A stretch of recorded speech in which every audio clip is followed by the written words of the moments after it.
What is up, hooligans, and happy freedom? Welcome to another episode of Coffee with Hooligans, where we try to make the news suck a little less. I appreciate all of you guys being here. President Trump just walked out on stage. We'll do the schedule right after he's done speaking. Share out the live so everyone can hear from the president. The mayor's doing to get it remedied, and he'll take care of it. So, John, please.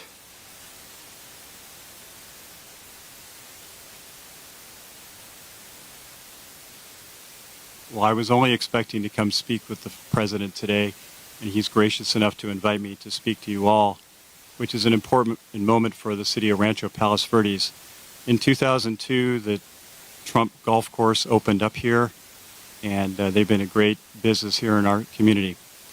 As the president mentioned, our city has been having a lot of issues with a landslide that's less than a mile from here. We have about 600 homes, several thousand residents that have been affected. They've lost power, gas, and it's been moving at an unprecedented rate for the last couple of years because of the rain. We believe we can solve the problem, but we really need the assistance of the state of California and the federal government. We have solutions out there for that, but the problem is bigger than the city of Rancho Palos Verdes, and so it's important that we get the attention and the help of the people of California and of the federal government. So I'm here to thank the president of having me here today. Obviously, I'm a tiny bit nervous. This is a very big deal. Oh, thank you. So anyhow, we very much appreciate you all being here. And of course, I know you're here for the president, but covering what's going on in our city is really important.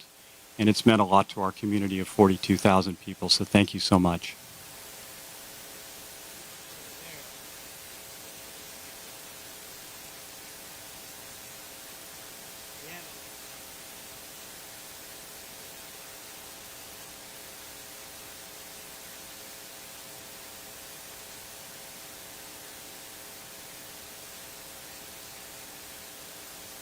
And the federal government, and so far they're missing in action. Okay? Thank you very much. Appreciate it.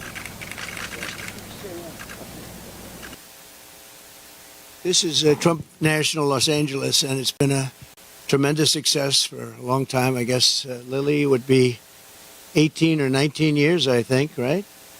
And I built it, and I have a little bit of a motto, but we never have to advertise because it's always loaded up with golfers, very good golfers. It's a world championship course. It fronts on the Pacific Ocean, as you can see. It actually fronts, very few courses front on the Pacific Ocean. There's Pebble Beach and there's some others, but I always say, I have the ocean, Pebble Beach has the bay.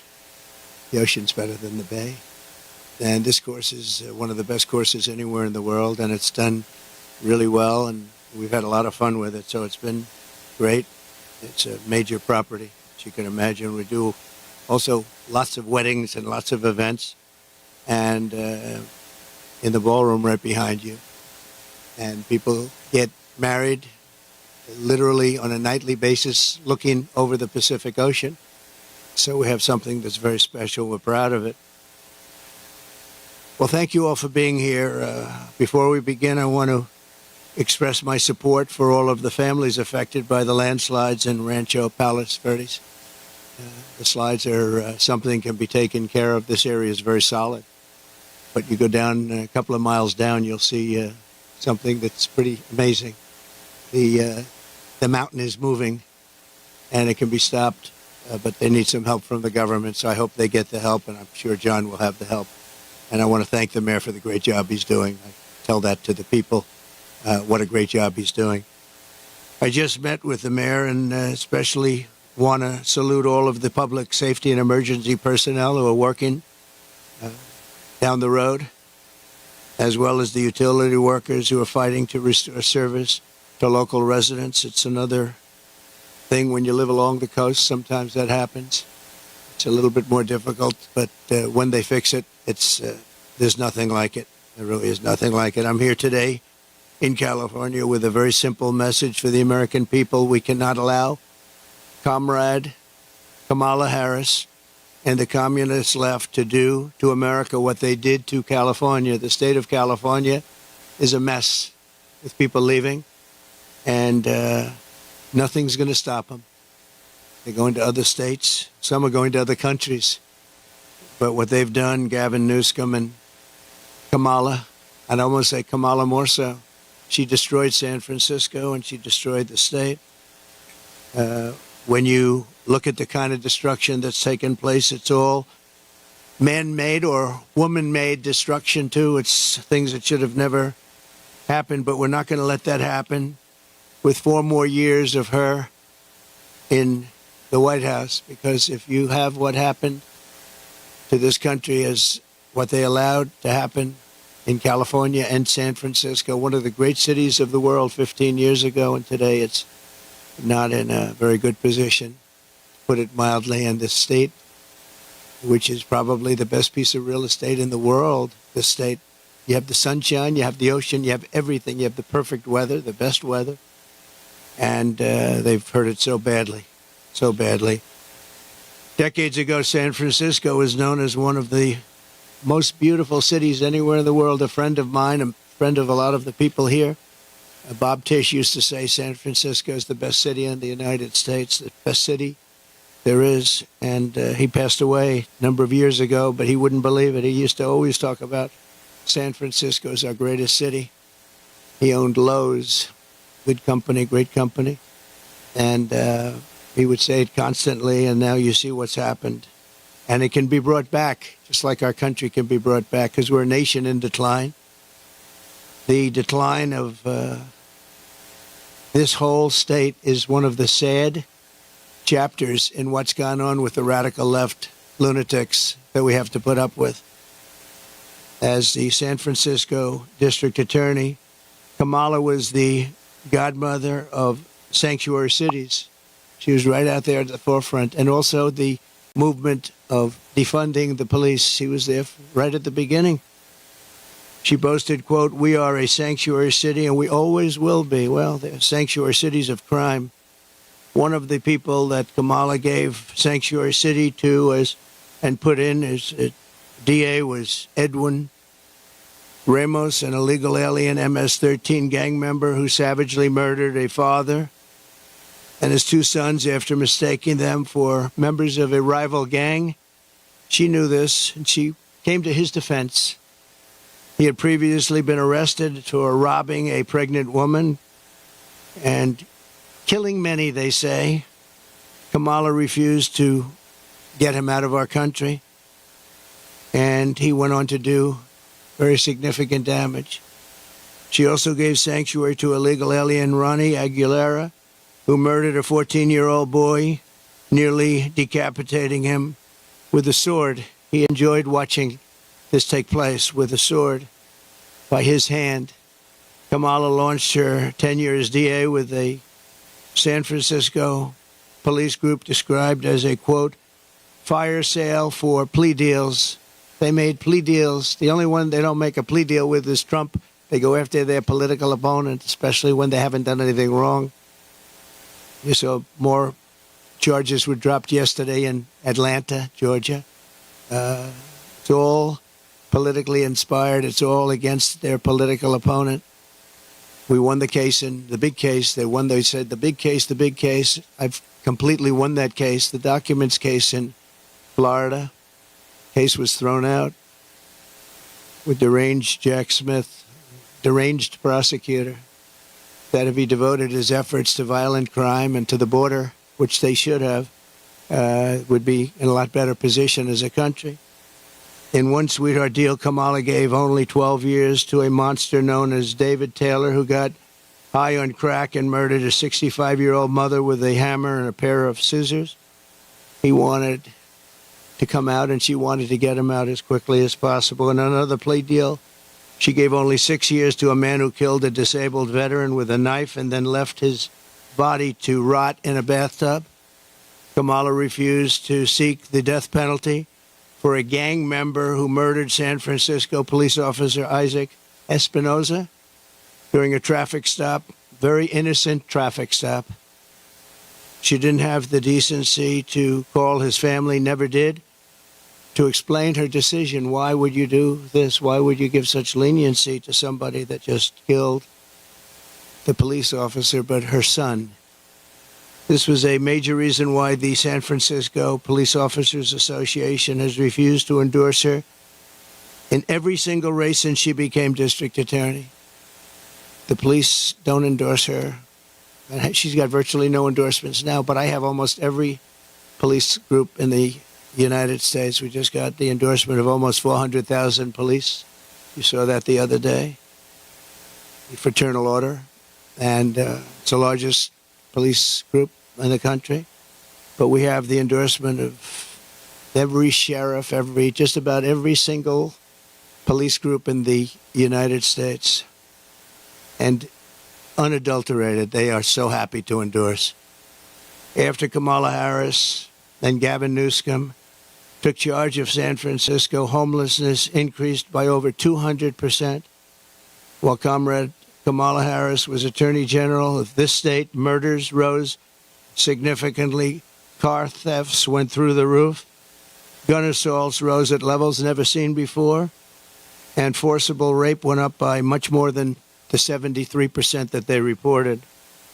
As Attorney General, she defined child sex trafficking, assault with a deadly weapon, and rape of an unconscious person as nonviolent crimes. She put them in a new category as nonviolent. Now, as Vice President, she's facilitated the largest wave of sex trafficking and human trafficking in history, the history of our country by far. And in case you don't want to write about it, but you should, because there can be no bigger scandal than this, we have, under this administration, 325,000 migrant children are missing.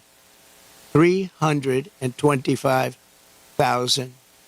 In other words, take your biggest stadium in California and you could fill it up 5 or 6 times. Those are all missing children. Many of them are dead.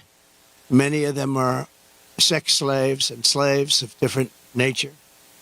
But her destruction of the law and order in California did not end there. In 2020, Kamala Harris proudly endorsed defund the police. We're going to defund the police. Anybody that was even in favor of defunding the police for 1 month, let alone her entire career, should never be president of the United States. She supported a plan to cut the LA Police Department by at least $150 million and ideally more. This is when your crime in LA was reaching very significant heights. Today, it's at the highest level it's ever been. Harris also endorsed the Marxist, Soros-backed prosecutor, George Gascon, to be district attorney of Los Angeles. And with Kamala's support, Gascon has unleashed hell upon the residents of Los Angeles, absolute hell. Kamala supported Gascon's decision to stop prosecuting criminals for trespassing, disturbing the peace, making criminal threats, loitering to commit prostitution, and resisting arrest. And these are some of the best areas in your state. They were left alone. They were protected by him, actually protected by him. They've been trying to get him out for a long time, but she helped. And this is where she's coming from as president. This is where she's coming from. This is why all of her policies changed. She was anti-fracking. She was anti-everything. And all of a sudden, she changed. Even the first question she was given at the debate gave one of the dumbest answers. They were asking about pricing and would you be better off today or 4 years ago? Prices have gone up at numbers that nobody's ever seen before. And just the concept of being better off, she didn't give the answer. She talked about when she grew up, nobody knew what the hell she was talking about. And based on the polls, it didn't work because Rasmussen, as you probably saw, just came out and they just lifted me up by 6 points for president, which is one of the biggest increases they've ever had in one little short period of time of a couple of days. Up 6 points. And I thought the debate was great. I thought I did very well, but I was fighting 3 people. I was fighting the crazy left radical lunatics at ABC, I think considered the worst broadcaster out there.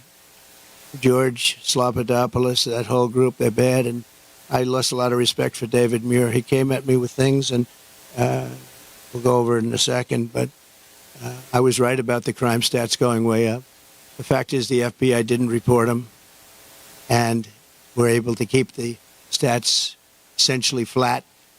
But the new numbers came out. I guess somebody in government likes me because the new numbers were just released, and you'll see the kind of numbers that we're talking about went not only up, but up at record levels like nobody's seen before when everything was included.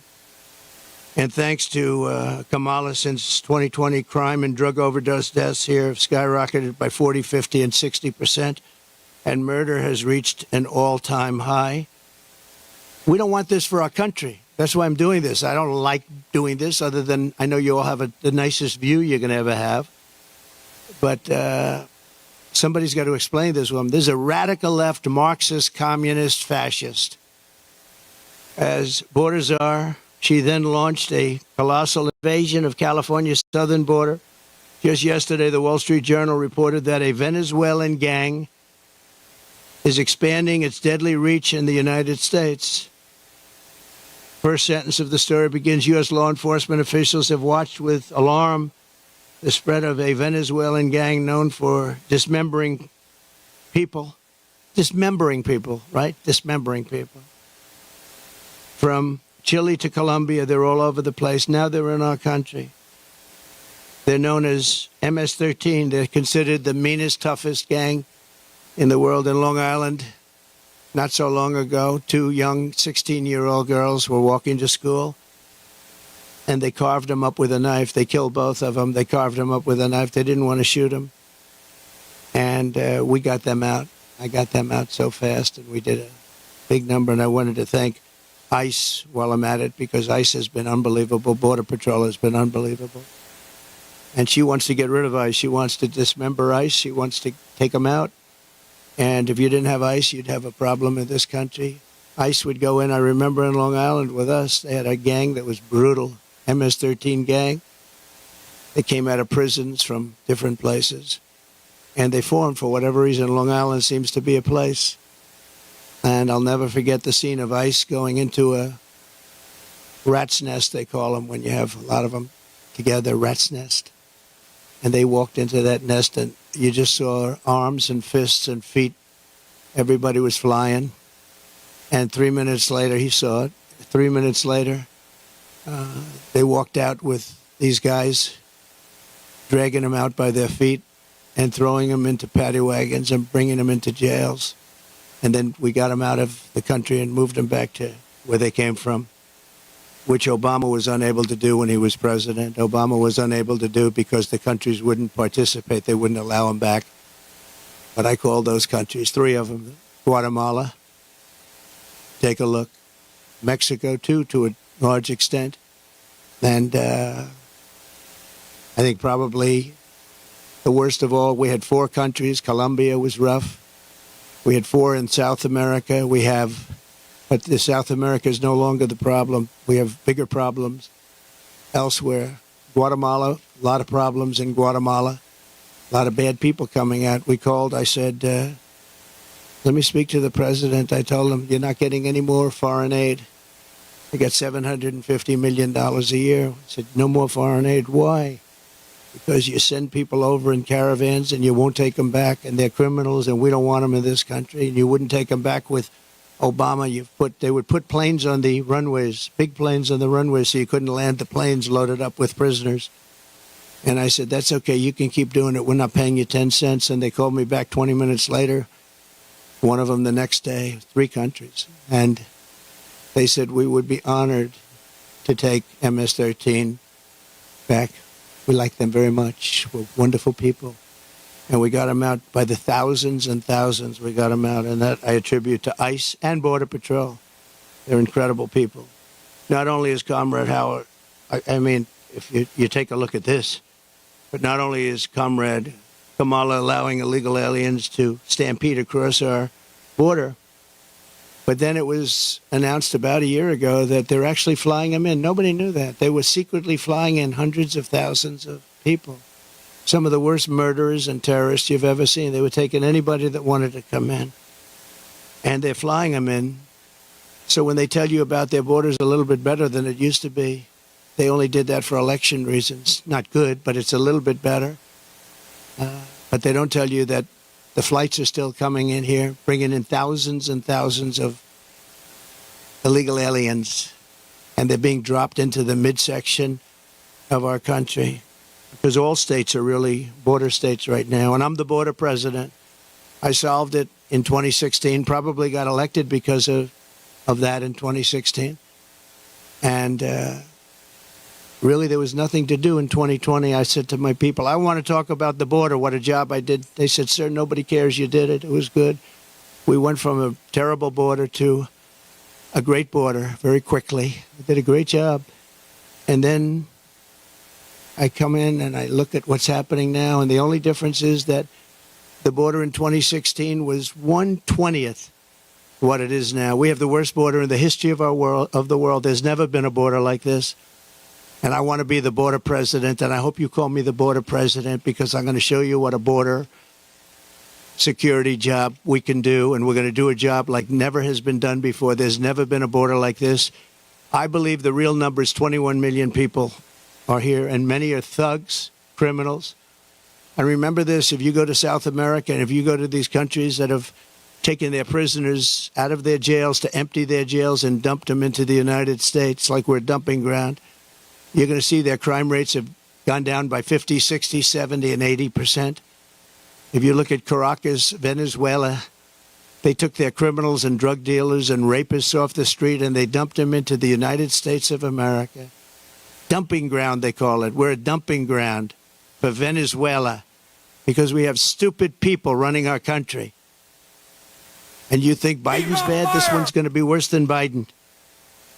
Over the past 3.5 years, Kamala has resettled 500,000 illegal migrants from Haiti into American communities, including over 200,000 who Kamala has illegally flown into the United States by airplane when they couldn't get through the border because the border guards backed up. They were refusing to let them in. They don't want to. They love this country. They're saying, you can't do this to our country. They flew them in right over the top of the border guards, and they're doing it right now. They're doing it right now. In Springfield, Ohio, 20,000 illegal Haitian migrants have descended upon a town of 58,000 people, destroying their way of life. They've destroyed the place. And people don't like to talk about it because even the town doesn't like to talk about it because it sounds so bad for the town. They live there. They're proud. They love the town. For years, it was a great place, safe, nice. Now they have 20,000, and I actually heard today it's 32,000. It's the new number. Illegal aliens are now coming in from all over the world, from prisons, jails, mental institutions. They're coming in at levels that we've never seen before. We cannot let this happen to our country. And I will be your border president, and I hope you call me a border president. I never thought I'd have to say that again because we fixed the border, and now it was 100% beautiful. And that includes fentanyl and drugs and everything else. We had it fixed, and now nobody's ever seen anything like it.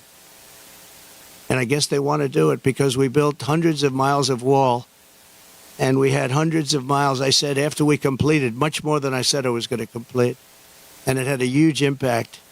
But after I completed it, we had all of this wall to be put up. It could have been put up in 200 miles, could have been put up in 3 weeks, would have been totally sealed, and much larger than I originally said, but it worked so well. We were doing so well. And not only didn't they put it up, they sold much of it for 5 cents on the dollar. Very expensive wall, has wires inside of it for technology. Hardened steel, hardened concrete, and rebar. They wanted all three. I did it as per the Border Patrol. I disagreed with the look. They said, sir, this is the only way. We had to put a anti-climb panel on top. The panel on top is an anti-climb panel. I said, I don't like the way it looks. They say, I know, but it stops people from climbing. I said, all right, we'll do it the way you want. A president has a duty to keep you safe. Kamala will turn America into a poor, violent, third world refugee camp. It already sort of is.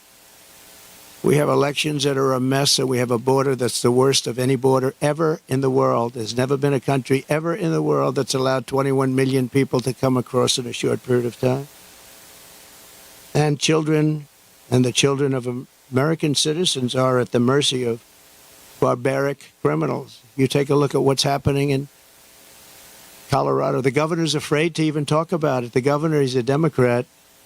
Colorado, I hope you're going to vote for Trump because you're being stampeded by your own politicians. The governor can't talk about it because he can't go against the policies of these lunatics that want all these people to come into our country without knowing who they are. We don't even know where they come from.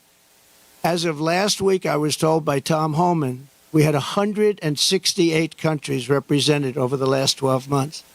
In other words, people came in illegally from 168 different countries. Most people don't know there's that many countries. There's more than that in the world. We'll know them all pretty soon, I'm sure.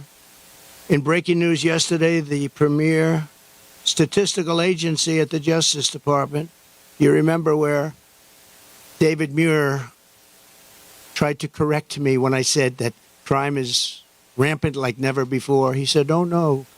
He said, crime is going down. I said, where are you coming from? And, you know, you wouldn't have to need a Bureau of Justice statistics to know that crime is worse than it's ever been.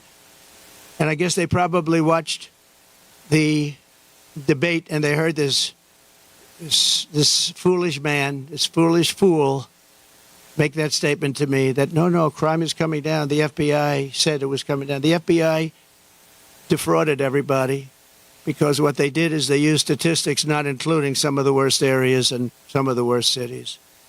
So the real numbers are from the Bureau of Justice Statistics, and they just released it. So I think they probably like me because they wanted to defend me from people that are not smart, from a guy who has good hair, but not as good as it was 5 years ago, to be honest.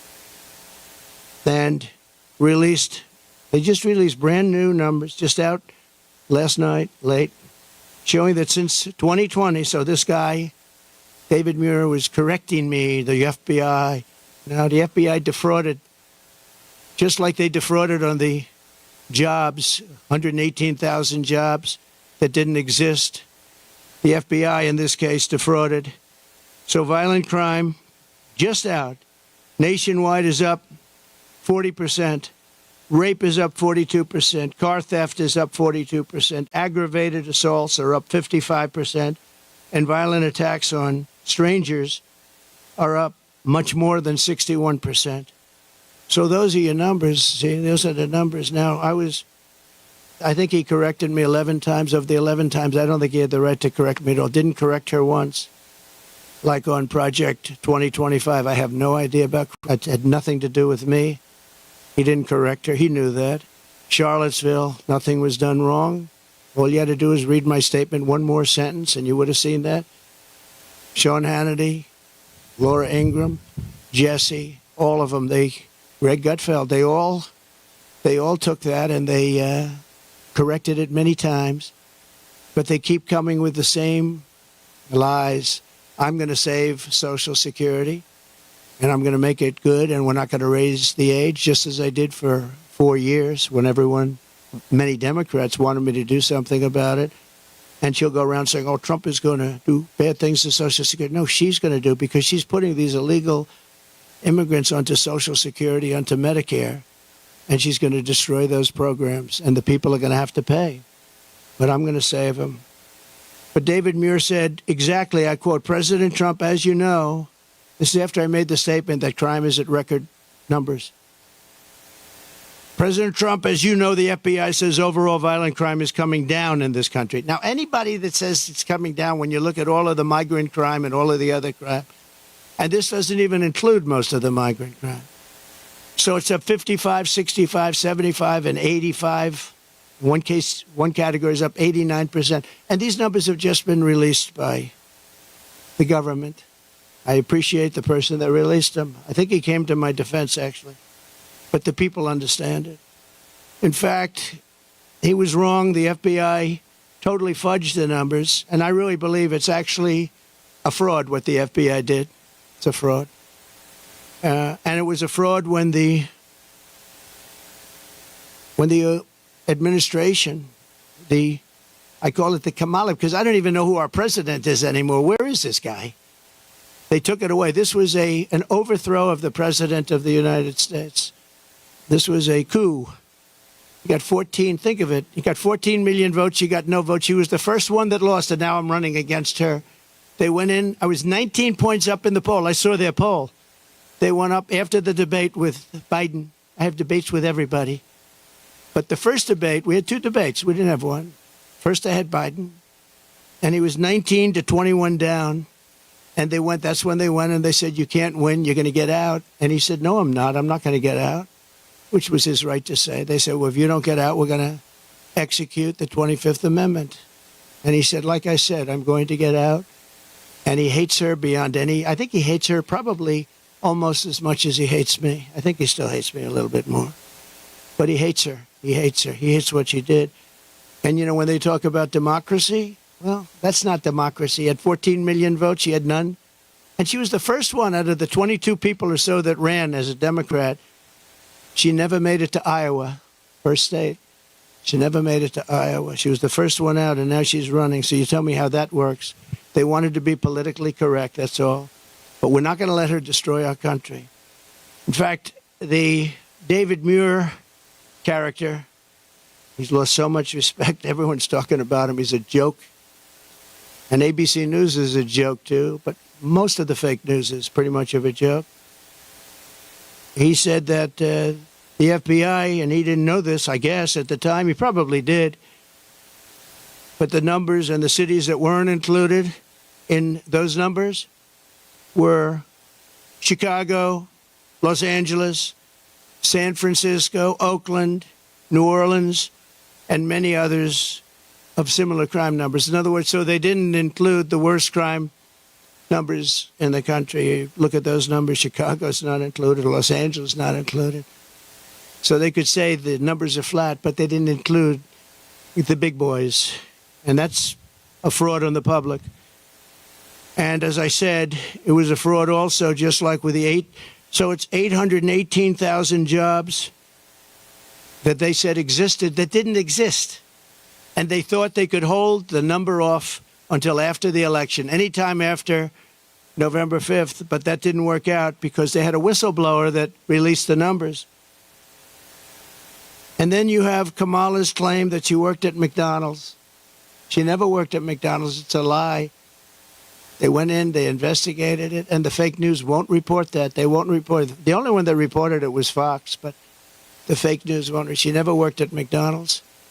She said she stood over those French fries when they were being fried, and it was so tough work. She never worked there. She's a liar. She's a liar. But the fake news ought to report she's a liar, because that sounds like a little thing, but it's a big thing, because it tells you they lie. They lie about everything. They lie about statements on the military. Nobody loves the military more than me. She got up today. She said things that were just lies. She's just made up. What's bad for Trump? Oh, this would be, say something bad about the military. Oh, he said bad about the military. Just like McDonald's, a total lie. It's the way they do it. And her VP choice, I think, will go down as a catastrophic choice. Now, maybe I'll be wrong. I'll let you know on November 6th. But I can't believe that that guy is an asset. They had other people that would have been. Comrade Kamala Harris and the communist left have also destroyed the economy and the quality of life all across this state and all across our country. As vice president, what she's done to our country is not even thinkable. California has the highest inflation, the highest taxes, the highest gas prices, the most illegal aliens, the most regulations, the most expensive utilities, and it ranks as the third worst state to start a business. It also has the most people leaving it. I love this place. Look at this. I own this. No partners, no mortgage, no nothing. I own it.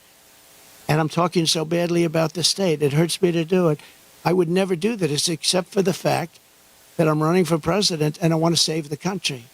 So I'd rather sacrifice this than lie or not speak.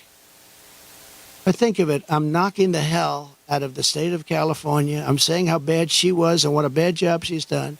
What a horrible Governor Newsom has been. He's been horrible. So many people leaving. And I'm hurting my own property. And that cost me lots of money. But it's okay, because this is unimportant compared to saving the United States of America. So I do it for that reason. But those are the numbers, what Kamala Harris's policies will do to America. The cost of living here is nearly 40% higher than the national average, and the cost of housing is 97% higher, and the national average is through the roof. And it all took place in the last 3.5 years because I had no inflation, essentially no inflation. And it stayed that way for 2 years. So it wasn't like, oh, gee, it was ready to pop. No, we had it done. We had it down to a science. We had no inflation, 1.4%, which is perfect. That's better than no. That's a perfect number. If you go to the economist, they said, because you want a little bit, but you don't want much. It's a perfect number. It was perfect. The country was perfect. We were drilling. We were taking it out. Now we're buying our oil from Venezuela. It's not even believed. It's interesting. They give him billions of dollars now, Maduro, the dictator. I call him the owner of Venezuela. They give him billions and billions of dollars, but then they foreclose on his plane. They take away an old junky plane. It's not a good plane. They take away an old junky plane. And I said, well, it's okay. He'll buy a much better one. We give him, think of it, a country takes away his airplane, but pays him billions of dollars for their oil, which is the worst oil on the planet. It's tar. And it has to be refined. There's only one plant in the entire world that can refine that junk. And you know where it's located? In Houston, Texas, for the environmentalists. So Houston, Texas is refining tar, and that stuff is going up into the air. It's the only place in the whole world that can refine that very bad stuff. The state is rapidly going busted with a record $68 billion budget deficit last year, $68 billion deficit for a state. And the government is so incompetent that it costs $1.7 million to install a single public toilet in San Francisco. They built a toilet for $1.7 million. And it's not even nice. I saw pictures of it. I built this whole thing for less than that. Unsurprisingly, more Americans are now leaving California than any other state in the union, and over 500 companies have left since 2020. It hurts me to say it. Look, I have this unbelievably valuable asset, and here I am knocking the hell. I'm sitting here thinking, and I know this, I've known it for every time I speak badly of New York. We have a very bad attorney general there. She's a political hack who got elected saying, I will get Trump, I will get Trump, I will get him, Letitia James. And they had a phony case where they value a house that's worth $1 billion to $1.5 billion at $18 million. The judge was corrupt. And she's corrupt, very corrupt person. It's a political hack. And then we have the other cases that they're all headed up by the White House. They sent their people in, one person in particular, but they sent their people in to head up the cases in the state. They sent their people in from the DOJ in Washington, highest officials, to go to Letitia James, work there, get that started, and then go to the DA in Manhattan. But I think the appellate courts are going to see what's happening. I really do. I believe in that. But it's hurting New York because businesses are moving out of New York because of it. They used a consumer fraud statute, which has never been used before for this, to get me in New York. And I had no jury. You can't have a jury. You're not entitled to a jury. Nobody's ever seen anything like it. But I'm sure, I feel sure that the appellate courts will come in and defend, because otherwise our country is finished. Thing like that can happen. And no company wants to move into New York because of it. Very, very bad for New York.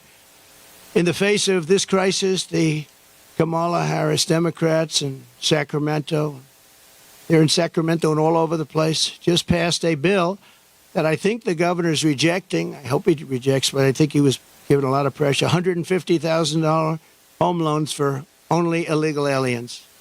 But the fact that it even passed, I would imagine he'd reject it if he hasn't already done so. They also passed a law that allows state authorities to take children from their parents if they don't, quote, affirm their child's gender identity.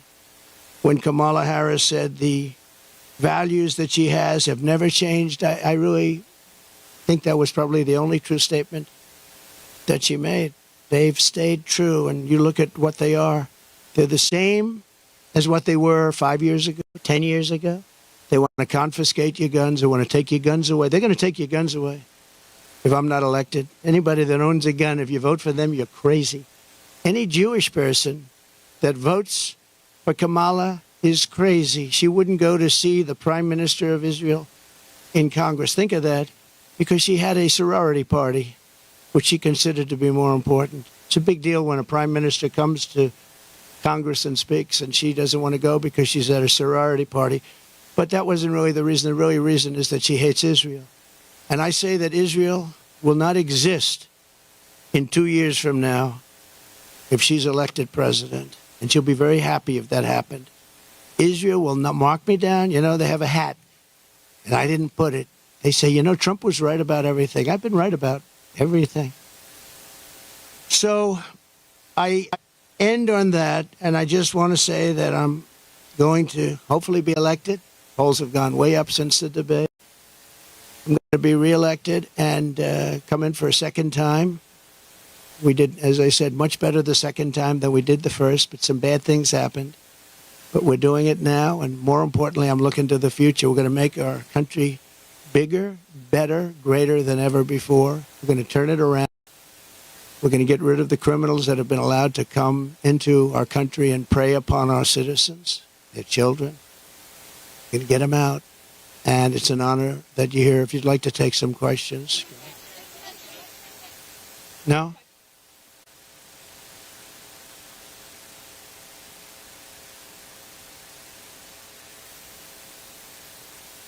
No, excuse me. Most of my Republican allies had said I was great in the debate. You're just like, you know, a lot of other people at Fox. Well, why don't you say 94% of the Republicans said I did phenomenally in the debate. Some said that I could have been tougher. I don't know how I could have been tougher when I said he's the worst president and she is the worst vice president in the history of our country. 94% of the Republicans, and the only one that wouldn't, maybe a Mitt Romney or somebody like that. But we've gotten great praise for the debate, and based on the polls, like Rasmussen being up 6 today, the first poll out, based on the polls, obviously, I did well in the debate. Also, based on the debate polls, where I sometimes had, in one case, 92% win. So, you know, look, you come from Fox. You shouldn't play the same game as everybody else. Go ahead. Go ahead. Just so you guys know, it's frozen on Right Side Broadcasting, not here. You can see where it says live coverage and it's scrolling. What they would say, Laura's been a supporter of mine, just like a lot of people are supporters, and she's been a supporter of mine. She speaks very positively of campaign. I'm not sure why you asked that question, but Laura is a supporter. I don't control Laura. Laura has to say what she wants. She's a free spirit. Well, I don't know. I mean, look, I can't tell Laura what to do. Laura's a supporter. I have a lot of supporters, but I don't know what exactly you're referring to. That's okay. Yeah, please. I just don't know. Laura's a supporter. I don't know. She is a strong person. She's got strong opinions, and I don't know what she said, but that's not up to me. She's a supporter. Please. Okay, a lot of people do. It's a very big plane.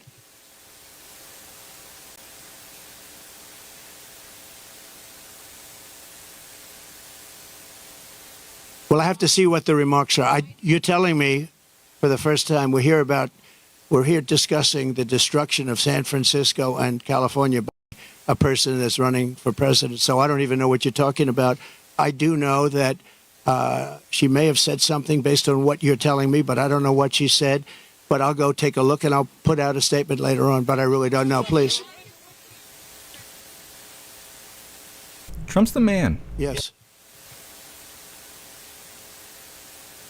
Well, we could, and maybe we'll do that. Where are you from? That's good. Very good.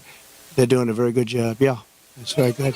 No, I will, maybe Springfield, maybe Aurora, maybe both. We'll go there. I can say this, we will do large deportations from Springfield, Ohio. Large deportations. We're going to get these people out. We're bringing them back to Venezuela.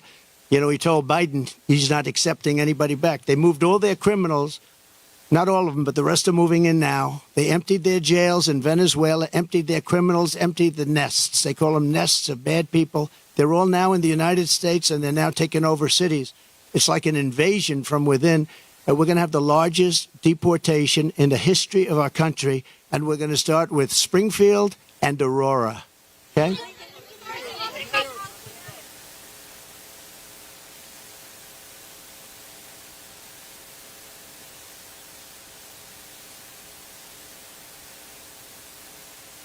No. The real threat is what's happening at our border, because you have thousands of people being killed by illegal migrants coming in and also dying. You have women dying as they come up. They're coming up in large groups. We call it a caravan. I think I came up with that name, but it's really what it is. 10,000, 15,000, 20,000 people. And you have large numbers of women being killed in those caravans coming up to this country. And then when they get here, they can go into the country and they end up being sex slaves and everything else. Those are your real problems, not the problem that you're talking about. Yeah, okay.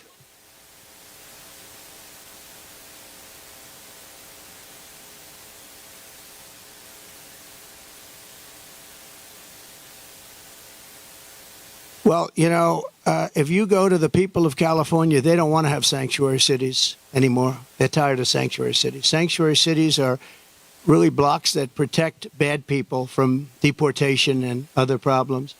And they're going to do it. And our federal government has tremendous power. But we're not going to let states, even like California, even though I know it's largely a sanctuary state, essentially, but we're not going to let that happen to the people of California. They want these people out. They're just as scared as everybody else. The people of Ohio are scared. The people of Colorado, you have a governor there who's very weak. He doesn't know what to do. And he doesn't want to talk about it. A lot of it, as per your question, they don't want to talk about what's happening. They say it's so bad for the city. Let's not go public. Let's live with it for a little while. Maybe it'll go away. It's not going to go away. It's going to get worse. It's going to get so bad. You know what we're experiencing now is they're just getting settled in. These 21 million people that have come in, they're just getting settled in. It's going to get much worse. It's going to get worse at a level like nobody's ever seen before. Go ahead.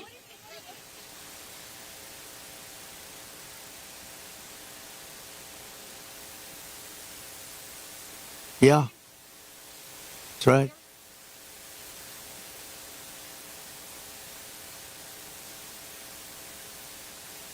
By lowering taxes and regulations. And what they're doing is they're seeing that every time it looks like Kamala's doing well, companies want to leave.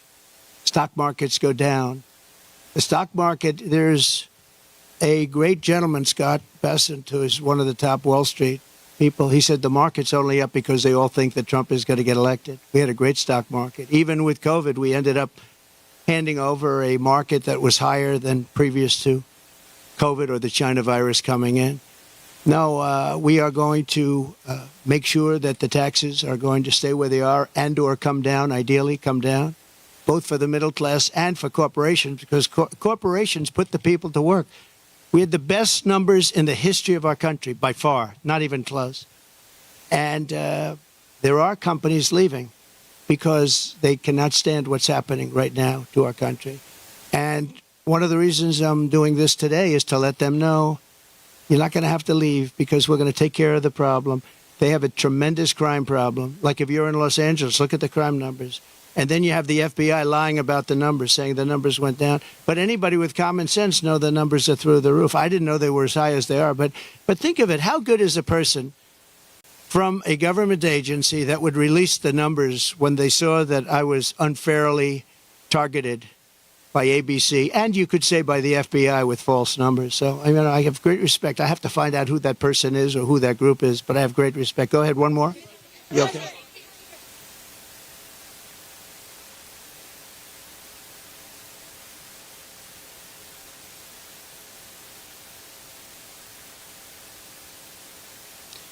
I'll be able to make phone calls and solve most of the problems. I may actually have to meet a couple of times. But, you know, Viktor Orban, and you've heard me say this, but it wasn't long ago, he said the only way you're going to solve the world problem is Trump has to be president again. And I don't say it. I didn't say it. I sort of would be embarrassed to say it. But he said everybody was afraid of Trump. He said China was afraid, Russia was afraid, North Korea was afraid, everybody was afraid. We had no wars. We defeated ISIS in 4 weeks, and they said it was going to take 5 years, right? The generals in Washington. I went there and met a great general and some great people, and I said, go to it, and he took them out in 4 weeks, 100% of the ISIS caliphate. I flew there. I flew to Iraq, to the field, and they took them out in a very short period of time, short order. We have a great military, but, you know, a great military needs a leader. If you don't have leaders, then you end up with Afghanistan, the worst withdrawal from a country in the history. Look, I've gotten to know great people. I went to Arlington at their request, and I stood, and I was with them for hours, and I stood with them. They did a ceremony, and then they asked me if I'd go down to the graves of their children. They called them their children, that they always will be their children. And there were tears all over, as there should be. And they said, sir, could you take pictures with me by the grave of my son, in one case a daughter? And I said, I'd love to. And I took pictures with them for a while, and then I left, and that was it. And I got home, and I got a call from the people in the campaign. Sir, the Biden people are saying that you did this for publicity. If people knew how hard it was to get there, because I was coming from a location that was very far away, and yet they were having the ceremony, and I really felt, you know, I had them up to Bedminster, most of the family members, and I got to know them. They're great people. Their sons and daughter, just as though Kamala shot them with a pistol in her hand or his hand, they were killed by Biden and Kamala. They were killed. They should have never left from that airfield. They should have left for Bagram. We should have never given up Bagram. Bagram now is controlled by China. The reason we shouldn't have given it up was not because of Afghanistan. The reason we shouldn't have given it up, 1 hour away from where China makes its nuclear weapons, and I wasn't giving it up. We were getting out quickly and effectively. I'm the one that got the numbers down to less than 5,000 soldiers. But I would have never left unless they fulfilled their obligations under an agreement. I had a wonderful agreement, but the agreement said you have to do this, this, this. They didn't do 3 of the first 5 things, so therefore they would have done it. Abdul was the leader, and he wouldn't have done it, and he would have never done that to us. And just in finishing up with that, and I appreciate the question, actually, but in finishing up with that, for 18 months, spoke to Abdul over the phone. For 18 months, not one American soldier was shot or killed. Not one American soldier was even shot at. Abdul understood. Don't do it. I said, don't do it, Abdul. Don't do it. And for 18 months, not one soldier was even shot at. And that's the way it's supposed to be, right? And then they had that horrible situation with the 13 dead, leaving billions of dollars of equipment behind. And leaving a lot of Americans behind, a lot of Americans. And you know what else? Leaving a lot of soldiers badly wounded. Nobody ever talks about them, but I do.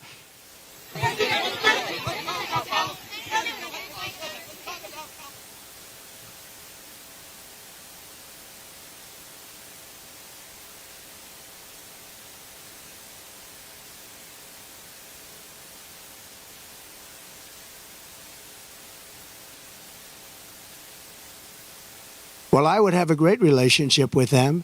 And what you have to do is start all over again. You cannot have these policies of high taxation.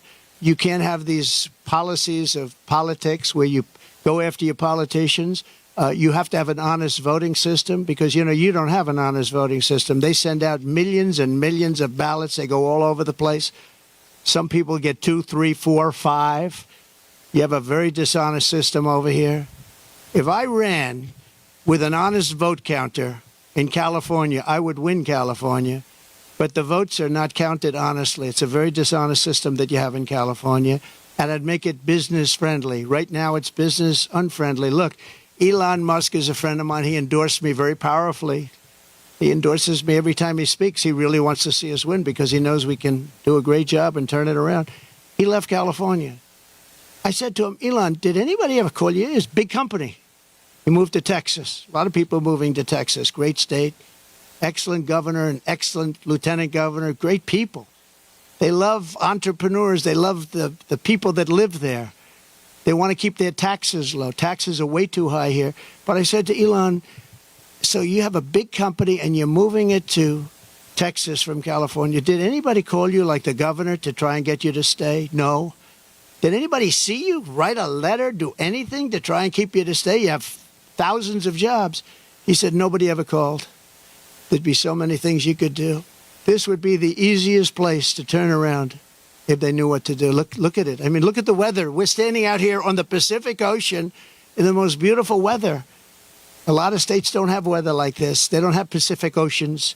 So it's many things you could do, but you start with lowering taxes and making it friendly. But think of it, Elon Musk, a great guy, brilliant guy, big company, lots of jobs, leaving. Nobody even calls him to try and get him to stay. I would have been on him. I would have said, let's have lunch, let's have dinner, and then let's have breakfast the following morning, right? I would have tried to talk him out of it. Yeah, go ahead, please.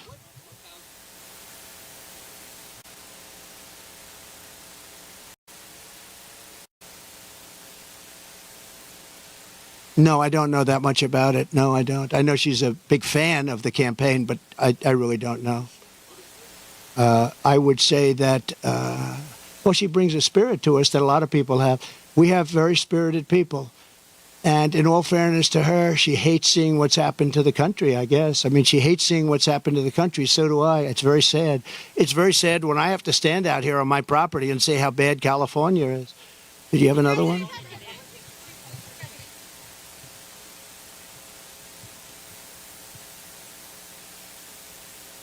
They are. Well, we're going to help them, and I told John, the local mayor, but I told John we're going to help him with his slide problem. You know, there are ways of fixing that. We discussed it. He knows better than anybody, and he needs help from the federal government. He needs help from the state government, and it's a very wealthy area, but you also have people living here that are elderly and have fixed incomes and have houses that are going to be, you know, shoved into the Pacific Ocean if something's not done. And he wants it taken care of. He's a great mayor. He wants it taken care of. He wants nothing for himself. He just wants to help these people. And John, I think you said you have about 600 houses on the site that's sliding. And he'd like to be able to save those houses for people, that some of which will never be able to have a house again. You know, it's pretty sad.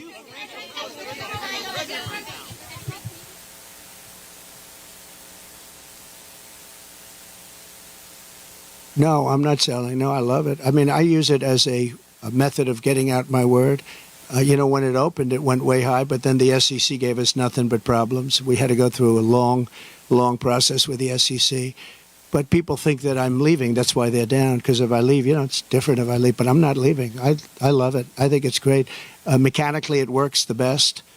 And again, I'm friendly with Elon, and Elon would love me to come over to X, but I just, you know, I have close to 100 million people on X. I had 230 million people on X, and then they shut me down, and I said, I'm not going to let that happen again.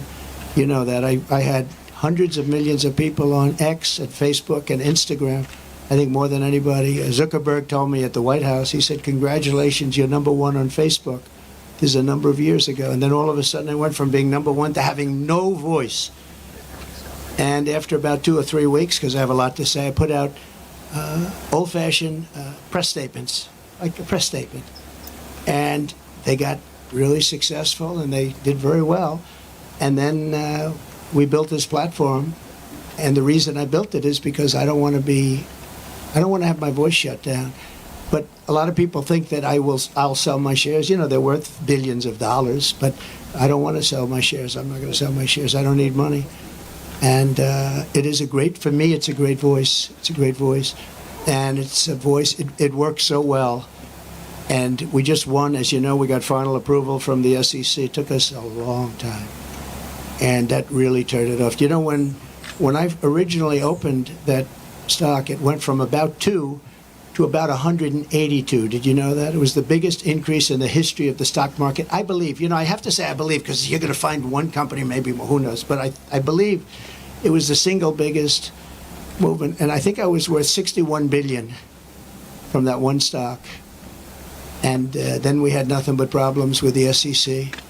And it gets whittled down, down, down. But I didn't do it for the money. I did it because I really wanted to have a strong voice, and it's a great voice for me. And as long as my voice is on there, it's going to always be good. But a lot of people think the reason it's down is that a lot of people think I'm going to sell. And if I sell, it wouldn't be the same. I could understand that. But I have absolutely no intention of selling. Okay? Here, you started talking about this community of Palos Verdes. You talked about California. We have fires raging to the east. I agree. I agree. What will you do to help people in this state whose homes are being damaged again and again, or are falling, off of these cliffs right behind us, yeah, or burned down, or for the people across the country whose homes are jeopardized by natural disaster? This is my favorite question of the day. You're asking me what would I do for. Let's talk California first. Is that okay? You mind? So, I was riding with Devin Nunes and some congressmen 4 years ago. I was riding up north in California, and I looked at these fields that were massive. I was telling John, right? It's my favorite question. I love that somebody would ask me this question, and I never told you to do it, right? Who are you with? Spectrum News. Good. Spectrum. It's good. New, hot, right? It's hot. It's doing well, but that's because you ask good questions. So what happened, I'm saying why I look at this field, and it's massive, and in the middle of the field is a little spot of the most green, plush land you've ever seen. I said, and then I'd see another one, these little plots like 1 and 2 acres, and you'd have 1,000 acres that's barren and dead and dark. And I said, what's the problem here? What is that green acreage? You know, the soil is unbelievably fertile, but they have no water. I said, so do you have a drought? No, we don't have a drought. We have the water is cut off upstate, up in the north, you know that?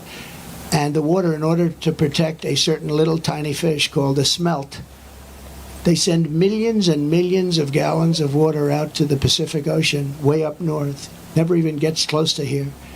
And you know, in Los Angeles and Beverly Hills, all these rich areas, they want to give you like 38 gallons of water to use. You buy a house for a lot of money, and then you're allowed to use 38 gallons of water.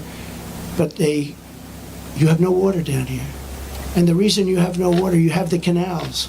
The reason you have no water is because Gavin Newsom didn't want to do it. I had it all done. I had the Department of Commerce at the time. Believe it or not, they're the ones that rule on this particular issue. So you have millions of gallons of water pouring down from the north with the snow caps in Canada and all pouring down. And they have essentially a very large faucet.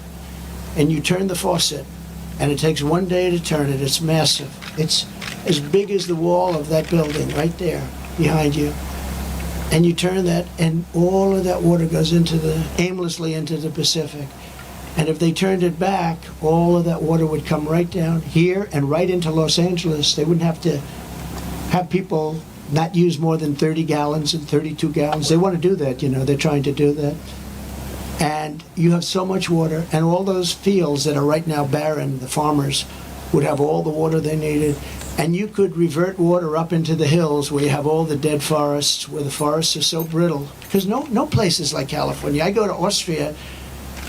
The head of Austria tells me, you know, we have trees that are much more flammable than what you have in California. We never have forest fires because they maintain their forests. And you have all that water that could be used as water, what they call water flow, where where the land would be damp. And you'd stop many of these horrible fires that are costing billions and billions of dollars by the federal government, etc. So one thing I'm going to do for California, vote for me, California. I'm going to give you safety. I'm going to give you a great border. And I'm going to give you more water than almost anybody has. And the farmers up north are going to be able to use 100% of their land, not 1% of their land. And the water is going to come all the way down to Los Angeles. And you're going to have more water than you ever saw. And the smelt is not making it anyway. In fact, they make and grow smelt because it dies all the way up and down the line, and they put stuff that was artificially made. You know that. So you're going to have water in California at a level that you've never seen before. The farmers are going to do great. Those fields are going to be all green instead of 1% green. And maybe even more important, you're not going to have illegal immigrants pouring into your country and killing your family. You're not going to have the problems that you have right now. We're going to lower your taxes. We're going to bring the car industry back because your car industry is gone. We're bringing it back to Detroit at levels that you'll never see again. We'll bring it back to better than it was 30 years ago. But with this group, everything is dead. The automobile industry is dead. The water coming here is dead. And Gavin Newsom is going to sign those papers. And if he doesn't sign those papers, we won't give him money to put out all his fires. And if we don't give him the money to put out his fires, he's got problems. He's a lousy governor. And he treated me very nicely, and I treated him very nicely when I was president. But he's done a lousy job. But there's a case. I said, Gavin, will you sign? It took him like a month and a half or 2 months, and then he decided for political reasons. And then we got hit with COVID, and we had to solve another problem. But you're going to have so much money, Mr. Mayor. You're going to have so much money from economic activity and growth. And you're going to have water like you never thought. Now, in your case, maybe you don't want so much water. But we'll bypass your beautiful area. But we have tremendous amounts, millions of gallons of water that's shoved right into the Pacific Ocean where it doesn't make a dent. And all of that water is going to take care of California. And nobody can make a bigger promise than that. You're not going to have to do desalinization plants, which a lot of people want to do. Very expensive to do, but it's better than the alternative of no water. So California, vote for Trump, and you're going to have water, and you're going to have growth, and you're going to have prosperity, and all those people that are leaving are going to really come back. Thank you very much. Mr. President, why haven't you endorsed Steve Garvey? Why have you not endorsed Steve Garvey? Will you endorse Steve Garvey? Who is Steve Garvey? What's your closing argument to the people of California? Thank you. Secret Service agent taking a piss down the hill. Well, there you go. President Trump just finishing up and wrapping up that press conference there in Los Angeles. You saw before. All right. Well, that was President Trump, obviously. The press briefing is probably starting by now because it was supposed to start at 2:30, so we're going to go right into that. Oh, she's not even on the screen yet.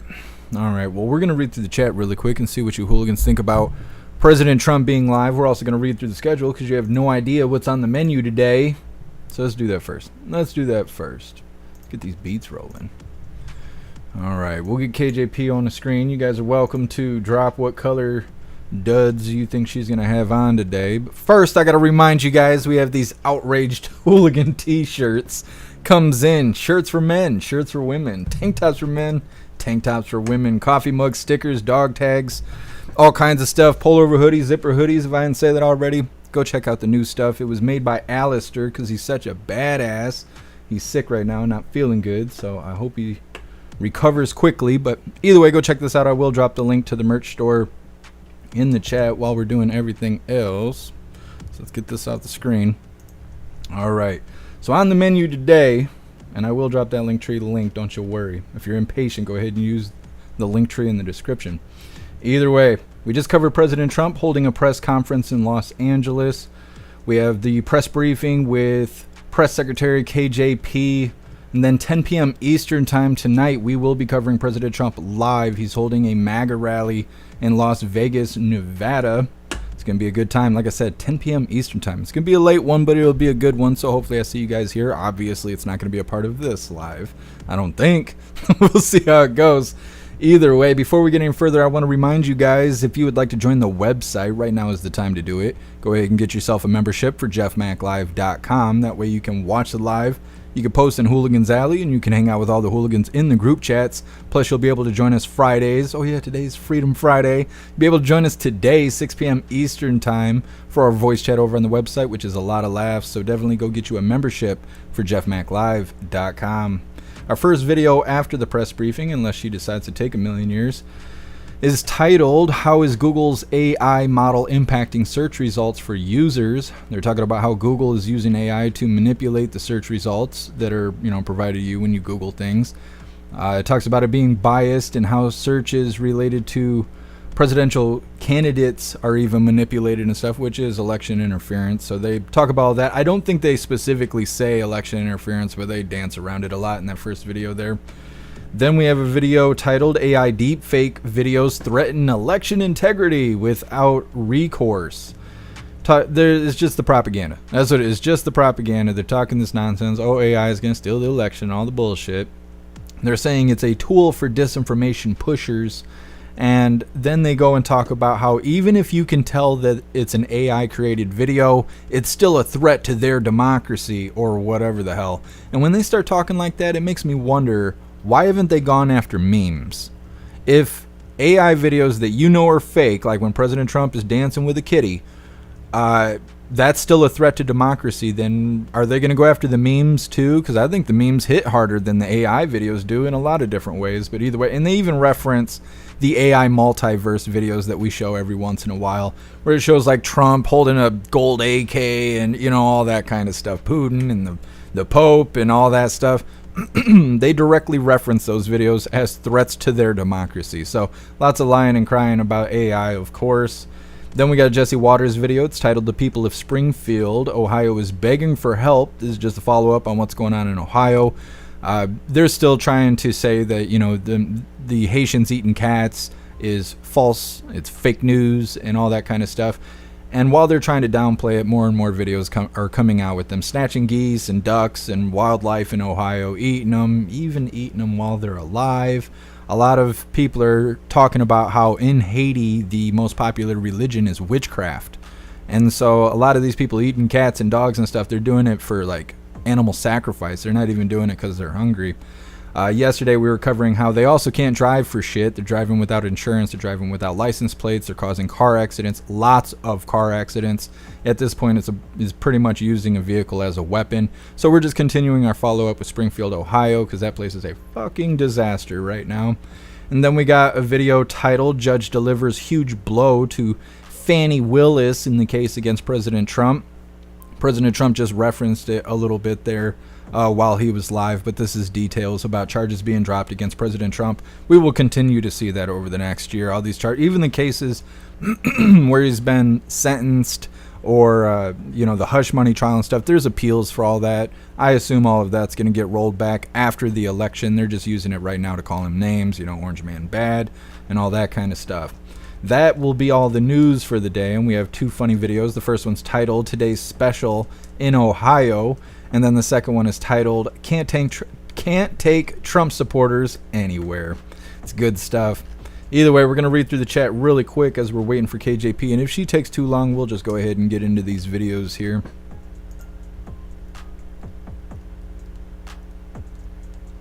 Zero argued with hubby last night about this, them killing the pets. He says no, they aren't. Yeah, they are. They are. The news is trying really hard to cover it up, but even the governor of the state came out and said, yeah, there's too many here. We can't do anything. We're not functioning properly. We don't have the resources to do this. So they're putting out millions of dollars to the state troopers to be able to do this extra work because the border crossers are committing these acts. I don't necessarily want to call it crime, because it's not the same thing that the other border crossers are doing, where they're like robbing, raping, killing, trafficking. We haven't heard any of that about the Haitians in Ohio yet, so I don't want to just, you know, throw labels around like that.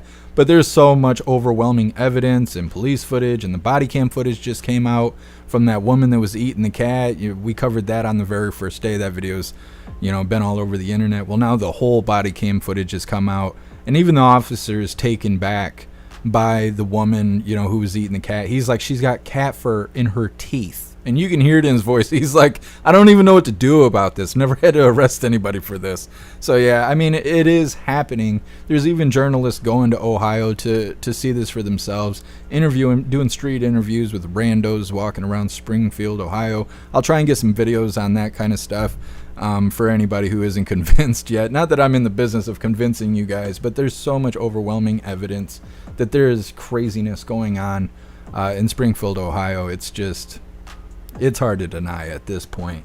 And like I said, witchcraft is the most popular religion in their country. And so with that, X right now is covered in videos from Hades, not from Ohio, showing them doing what they do, including burning human bodies and peeling the flesh off and eating it like beef jerky. I can't say how many of those videos I've seen. I am super desensitized at this point because they do crazy stuff. I mean, I was watching them mutilate a live kitty yesterday. That video is circulating on X right now too. I mean, he's literally chewing the vocal cords out of a live kitty, and it's terrible. I mean, it's terrible. And that's in Haiti. That didn't happen in Ohio that I've seen, but that was in Haiti, and those are the people that they're importing to Ohio, and it's really scary stuff. So either way, we will continue to cover that, you know.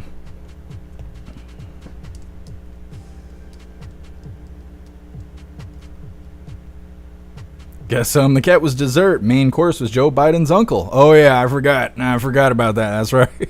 That's right. Sam, voodoo. Yep. They believe in that black magic stuff.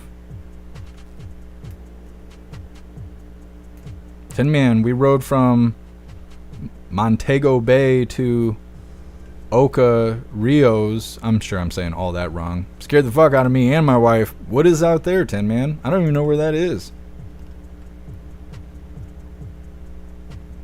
Russell, you kill my dog, you'll need a morgue, not a cop. Yeah, Russell, and a lot of people feel that way. That's why a lot of people are making John Wick references, things like that. It's a safer way to go than, you know, speaking of violent acts on the internet.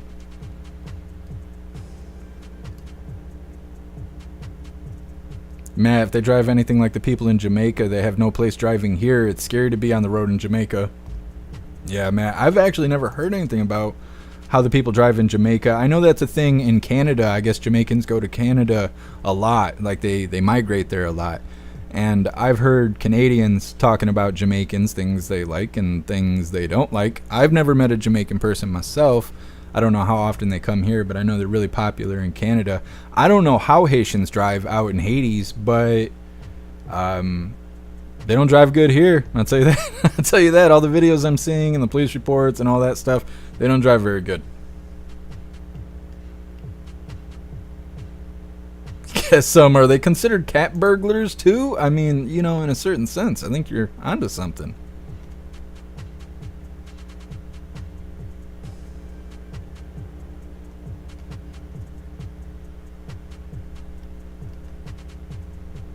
Josh, you think she's gonna come out in piss yellow? Guess you think she's coming out in a red thong? She's wearing it backwards though. Josh, you're thinking green and brown. Anna, you thinking brown? Here, Jeezer. Oh, now they can speak up. I know. Those questions were silent. I had my TV all the way up. Couldn't hear what those reporters were trying to ask. Mumbling under their breath. Scared and intimidated of the Orange Eagle. Zero, you thinking black and orange? Zero, the press is starving for news. Well, I think they want answers from somebody who's willing to provide them, because the White House sure as hell doesn't provide anything.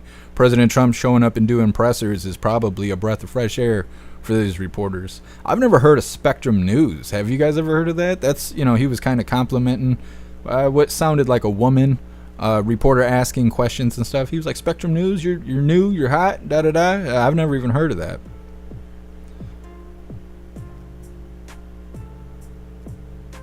Sam, they're getting DLS without having to pass any... Oh, driver's licenses without having to pass any tests? Yeah, that's a scary thought, Sam. It's crazy the privileges that these individuals have. You know, when you think about everything that we got to do, you bring in the wrong piece of paper, you don't have an extra $150, you don't get to do new tags on your car, you don't get to do your new registration, you may not even be able to transfer the title in your name. Meanwhile, these people are just driving because they feel like it. What happened to driving being a privilege? You know, driving's not a right, it's a privilege. That's why they're so hard on you about qualifying to drive and to keep your vehicle legally on the road and all that stuff, you know, because it's a privilege, it's not a right. Unless you're a border crosser, then it's just kid gloves all day. What's up, True Crazy Happy Freedom? Thank you for joining us on the website. Melissa, ew, brother, ew. I know. Nasty stuff going on. And I spared you guys the details. You think it was graphic what I was saying about Haiti? No, I was sparing you the details. It's so bad that I'm not even really sharing it on my X account, because I shared a post 3 or 4 days ago of this Haiti kind of stuff. I think somebody was cutting a cat up into pieces. It was already cooked, but it really doesn't make it better when you have the perspective of an American. I shared the post. I didn't grab it and post it myself. I just shared it. I reposted it on X, and I received a notification that my account was under warning or something like that, or my post was under warning. I don't know, but I tried to click on it, couldn't see anything, and I ended up scrolling through and I found out that was the post. I reposted it, and it was so bad that I got in trouble for sharing someone else's shit. And I don't even think they got in trouble. I did for some reason. So I don't know if it was mass reporting or what, but that's how graphic these videos are. And the new ones I'm seeing are so graphic, I won't share them because I don't want to negatively impact your guys' day. Because when you scroll past it, you don't know what's going on. There's no warning or anything. So you're like, oh, what's this? And then you realize what your eyes are seeing. And it's stuff you wish you could unsee. And because of that, I haven't even been sharing it on my X account when I scroll past these videos. But they are graphic. They are graphic. What's up, Lifelike? Happy Freedom. Fanatical, it's part of Charter Communications. Spectrum News started about 2 years ago. Zupia. Really good for local news, not so much national. Interesting. Yeah, I've never heard of them. I've heard of Spectrum Internet, but I've never heard of Spectrum News. Fanatical. Spectrum is a major cable provider in my area. They have local news networks. See, we have Spectrum here. I think that might be who I have internet through. But I didn't know they had news. What's up, Dusto? Happy Freedom. Euhelia and the cat eating videos are horrible. Yeah, they are. They are horrible.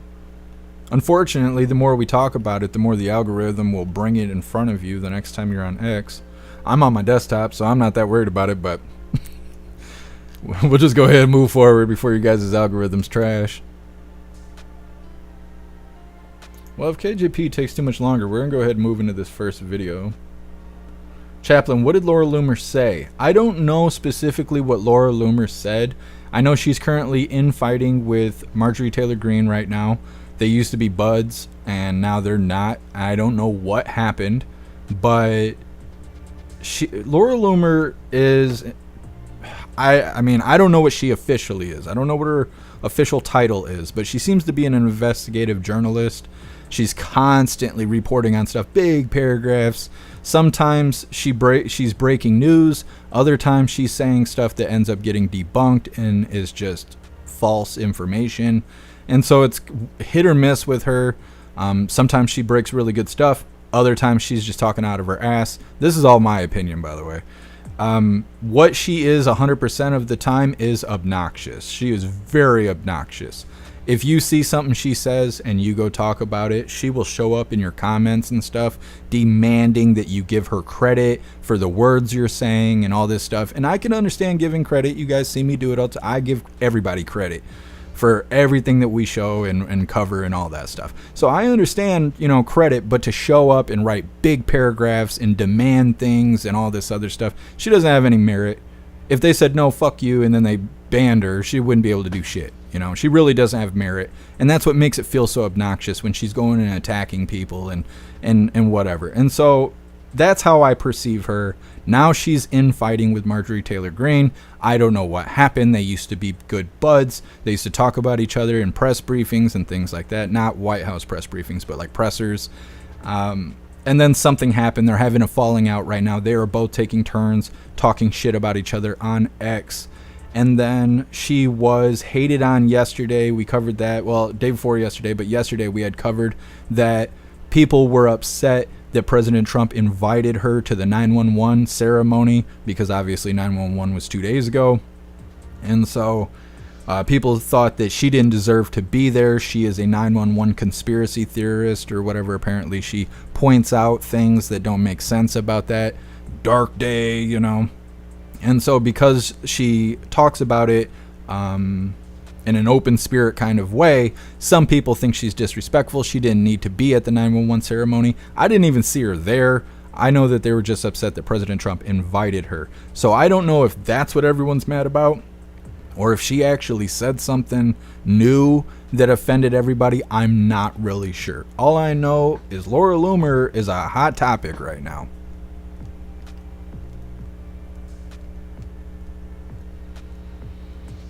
Geezerman, I hear from Dr. Paul Alexander on his Substack. He told me that he talks to Laura Loomer, knows her, she is a passionate Trump supporter. Alexander worked in the last Trump admin. Well, yeah, Geezerman, but that doesn't really say anything compared to what I just said. I understand that she is a Trump supporter and stuff like that, but that doesn't have anything to do with why everybody's all been out of shape.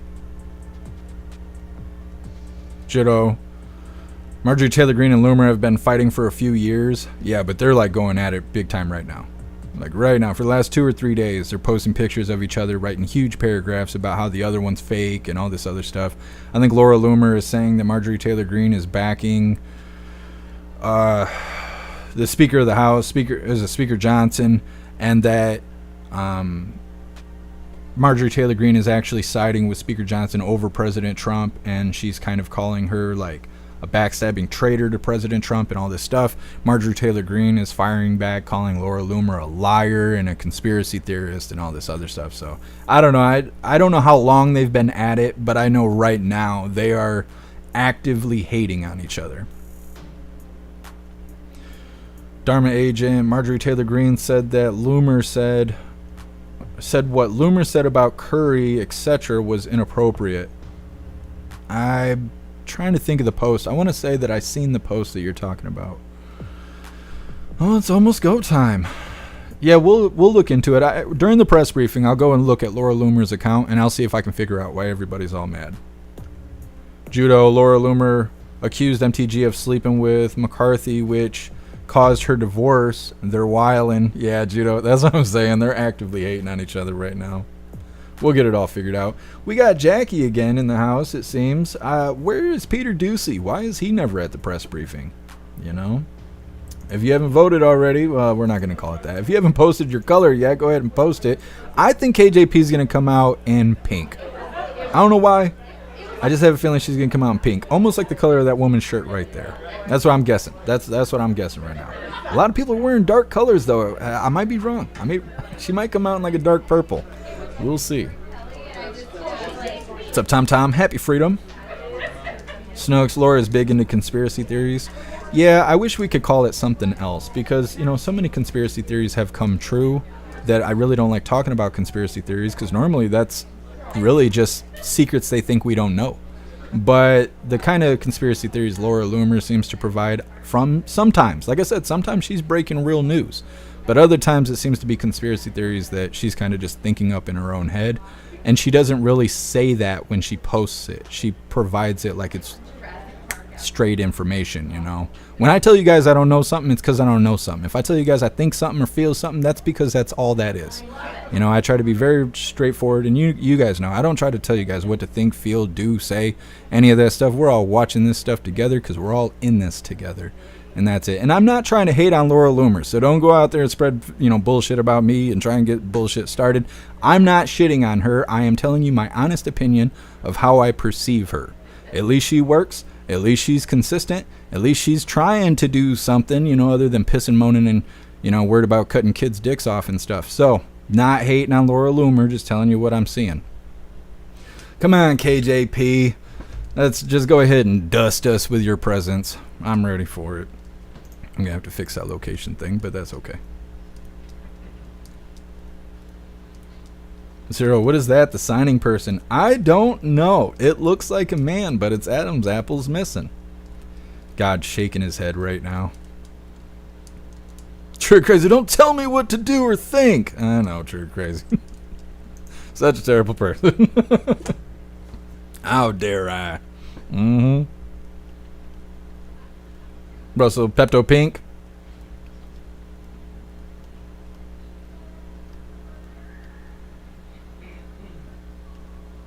Man. That was my question. Who did Loomer piss off now? Yeah, she's an acquired taste. People either like her or they don't. So no, she's pretty radical, right? She is heavy leaning right. I didn't guess that. I don't even know. What do you call that? Anyways. Happy Friday. Okay. We all feel the same way. Although tomorrow is another work day. Yeah. Okay, so I have a couple things at the top.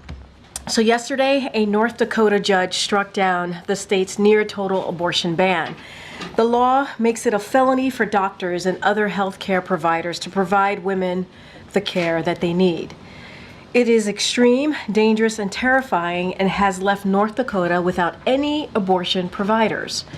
And that was made possible when the former president handpicked three Supreme Court justices to overturn Roe v. Wade. As a result, more than 20 states have abortion bans currently in effect. And it's not stopping at the state level.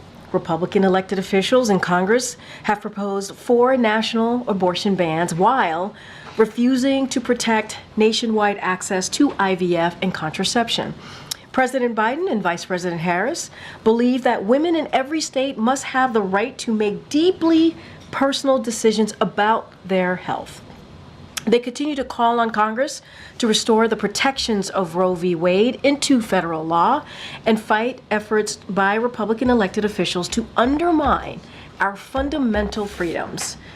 Next, I wanted to also quickly recognize all of the amazing Team USA athletes who participated in this year's Paralympics in Paris that ended this past weekend. Team USA showed incredible resilience and strength. This year's athletes brought home an impressive 105, including 36 gold medals. From the president on down, we have all been cheering you on here at the White House. We are so proud of all of you. As the First Lady said, and I quote, "Our athletes carry more than just our flag. They carry our nation's heart and our hopes with them too." And finally, as you all know, the president joined a brunch in celebration of Black excellence on the South Lawn this afternoon.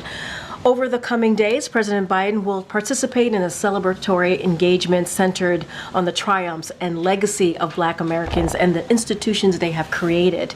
In addition to today's brunch in celebration of Black excellence, President Biden will deliver remarks at the 2024 Phoenix Awards dinner on Saturday and address the National HBCU Week Conference in Philadelphia, Pennsylvania on Monday.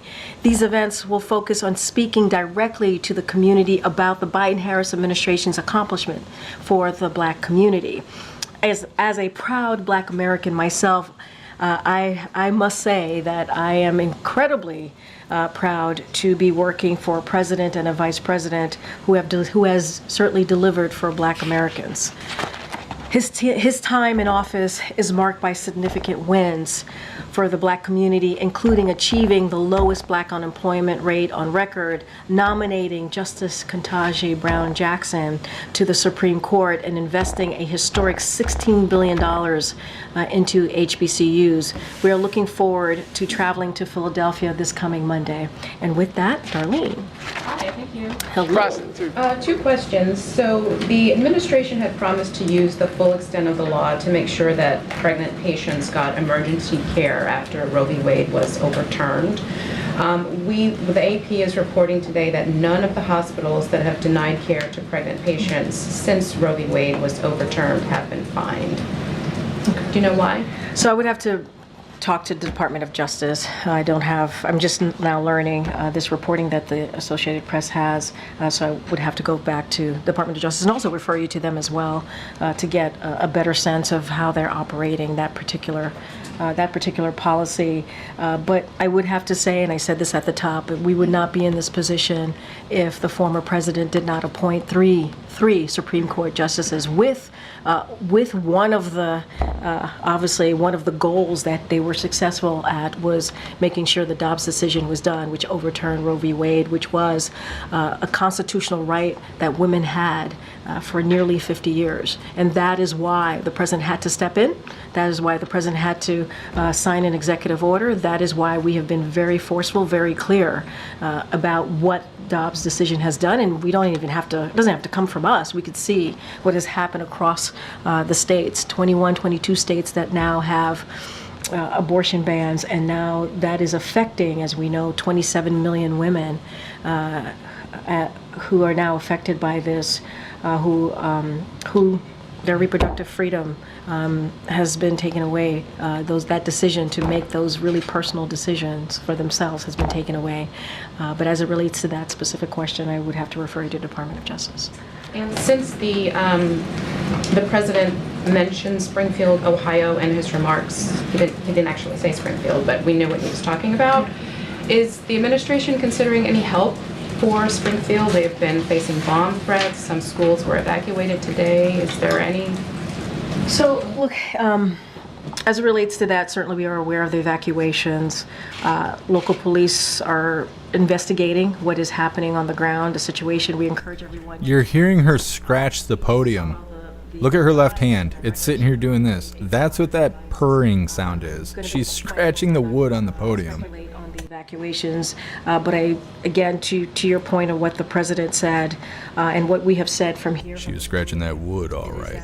It is extremely sad and concerning that a community is facing this type of danger and vitriol. And as the president said today, I think very forcefully, this needs to stop.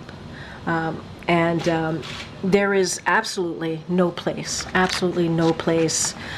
in this country, certainly in our political discourse, for this type of vitriolic, smearing, hateful language.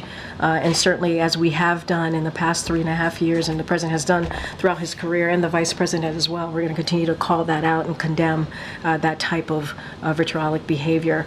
We will certainly offer any assistance if needed on the ground by the local police.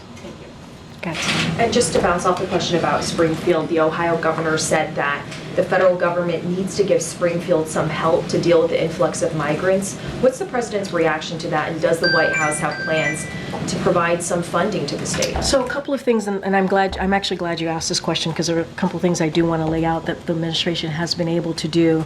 Again, this is conspiracy theory, what we're hearing, that has been debunked by the Ohio, the Ohio Police Department, the Springfield mayor. Well, that's not quite true. One person tried to say it wasn't true. That was it. This has been debunked, and spreading this type of hateful conspiracy theories is indeed very dangerous. So I've wondered, why would anyone lie about Haitians eating cats? Across the country have the support they need.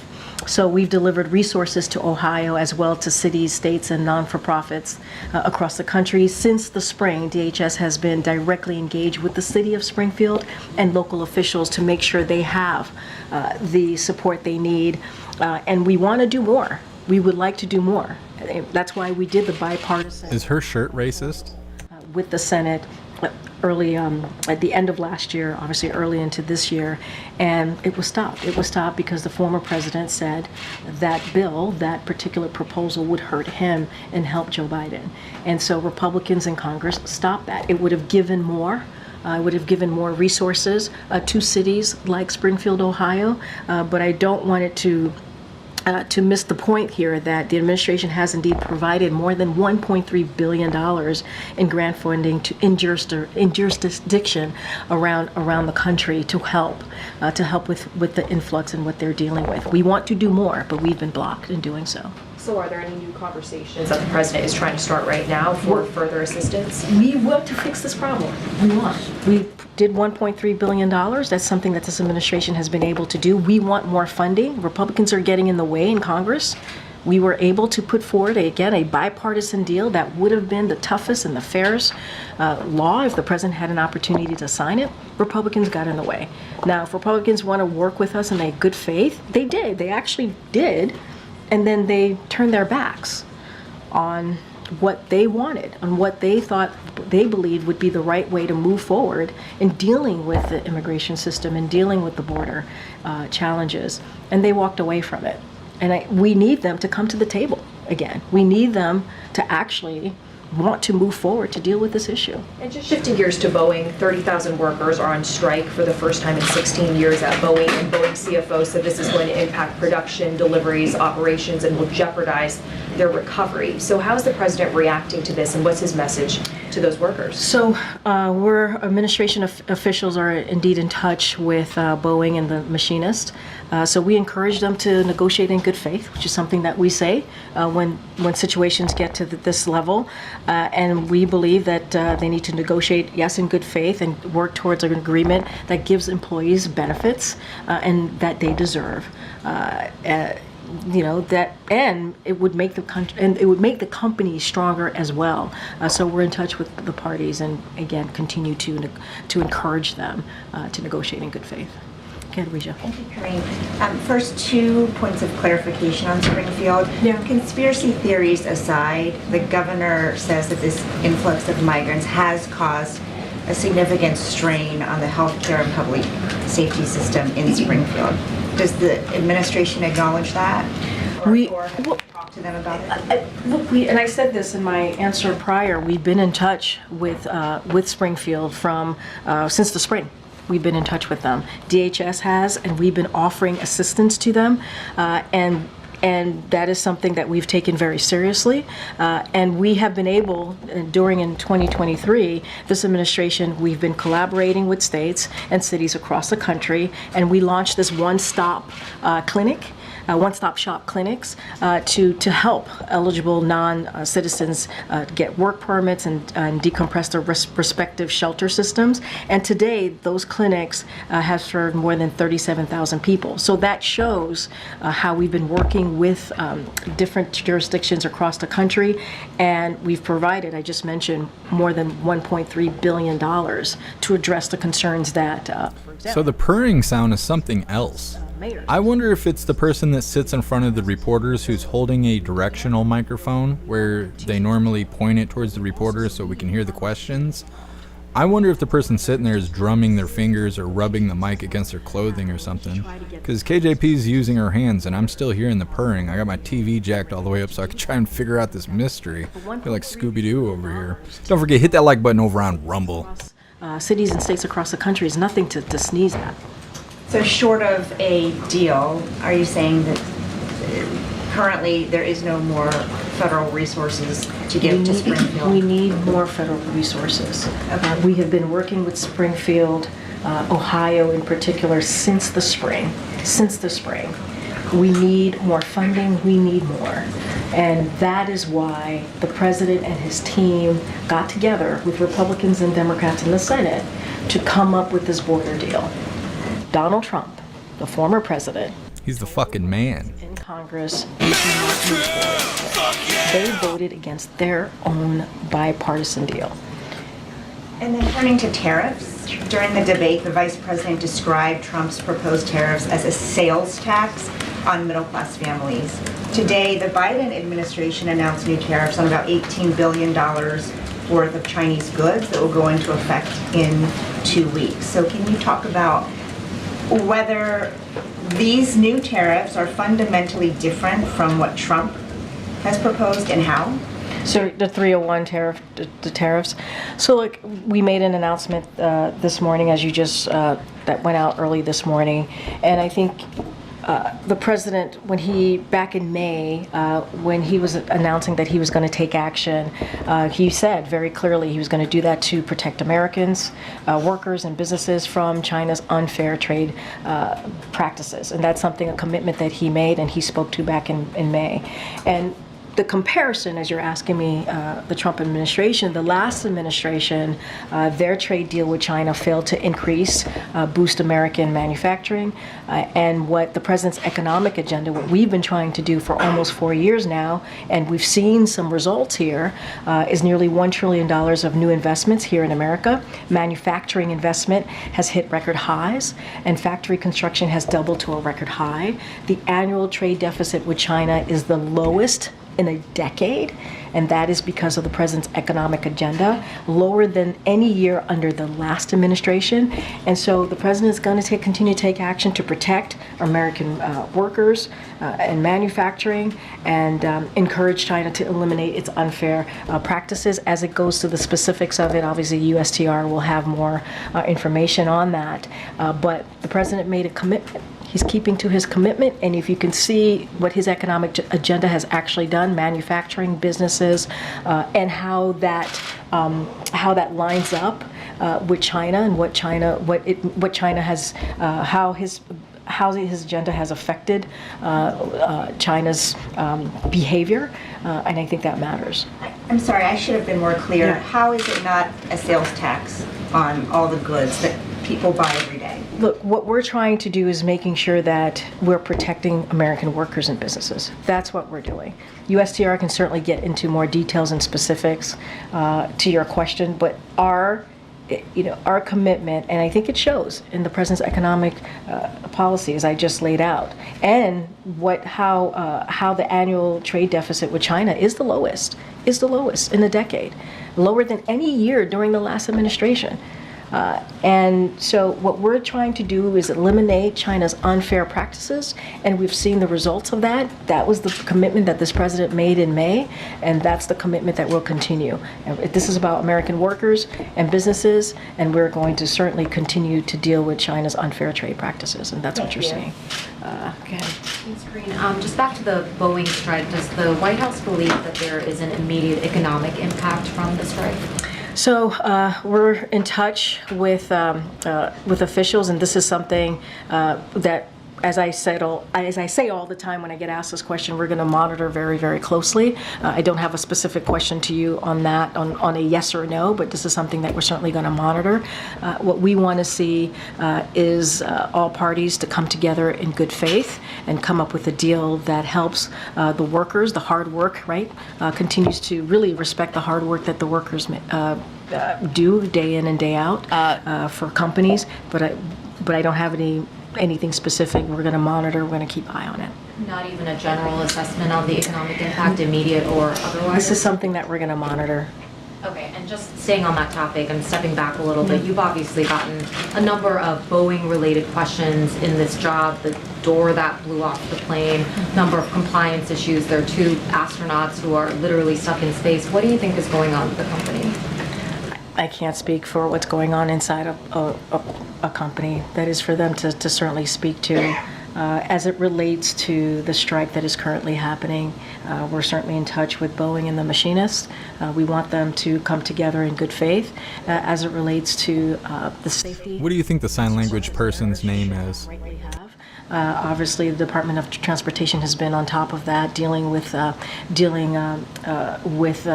ways to make sure there's transparency and they deal with those safety issues. FAA has been on top of that as well, but I can't speak to what's going on with Boeing. That is something for them to speak to.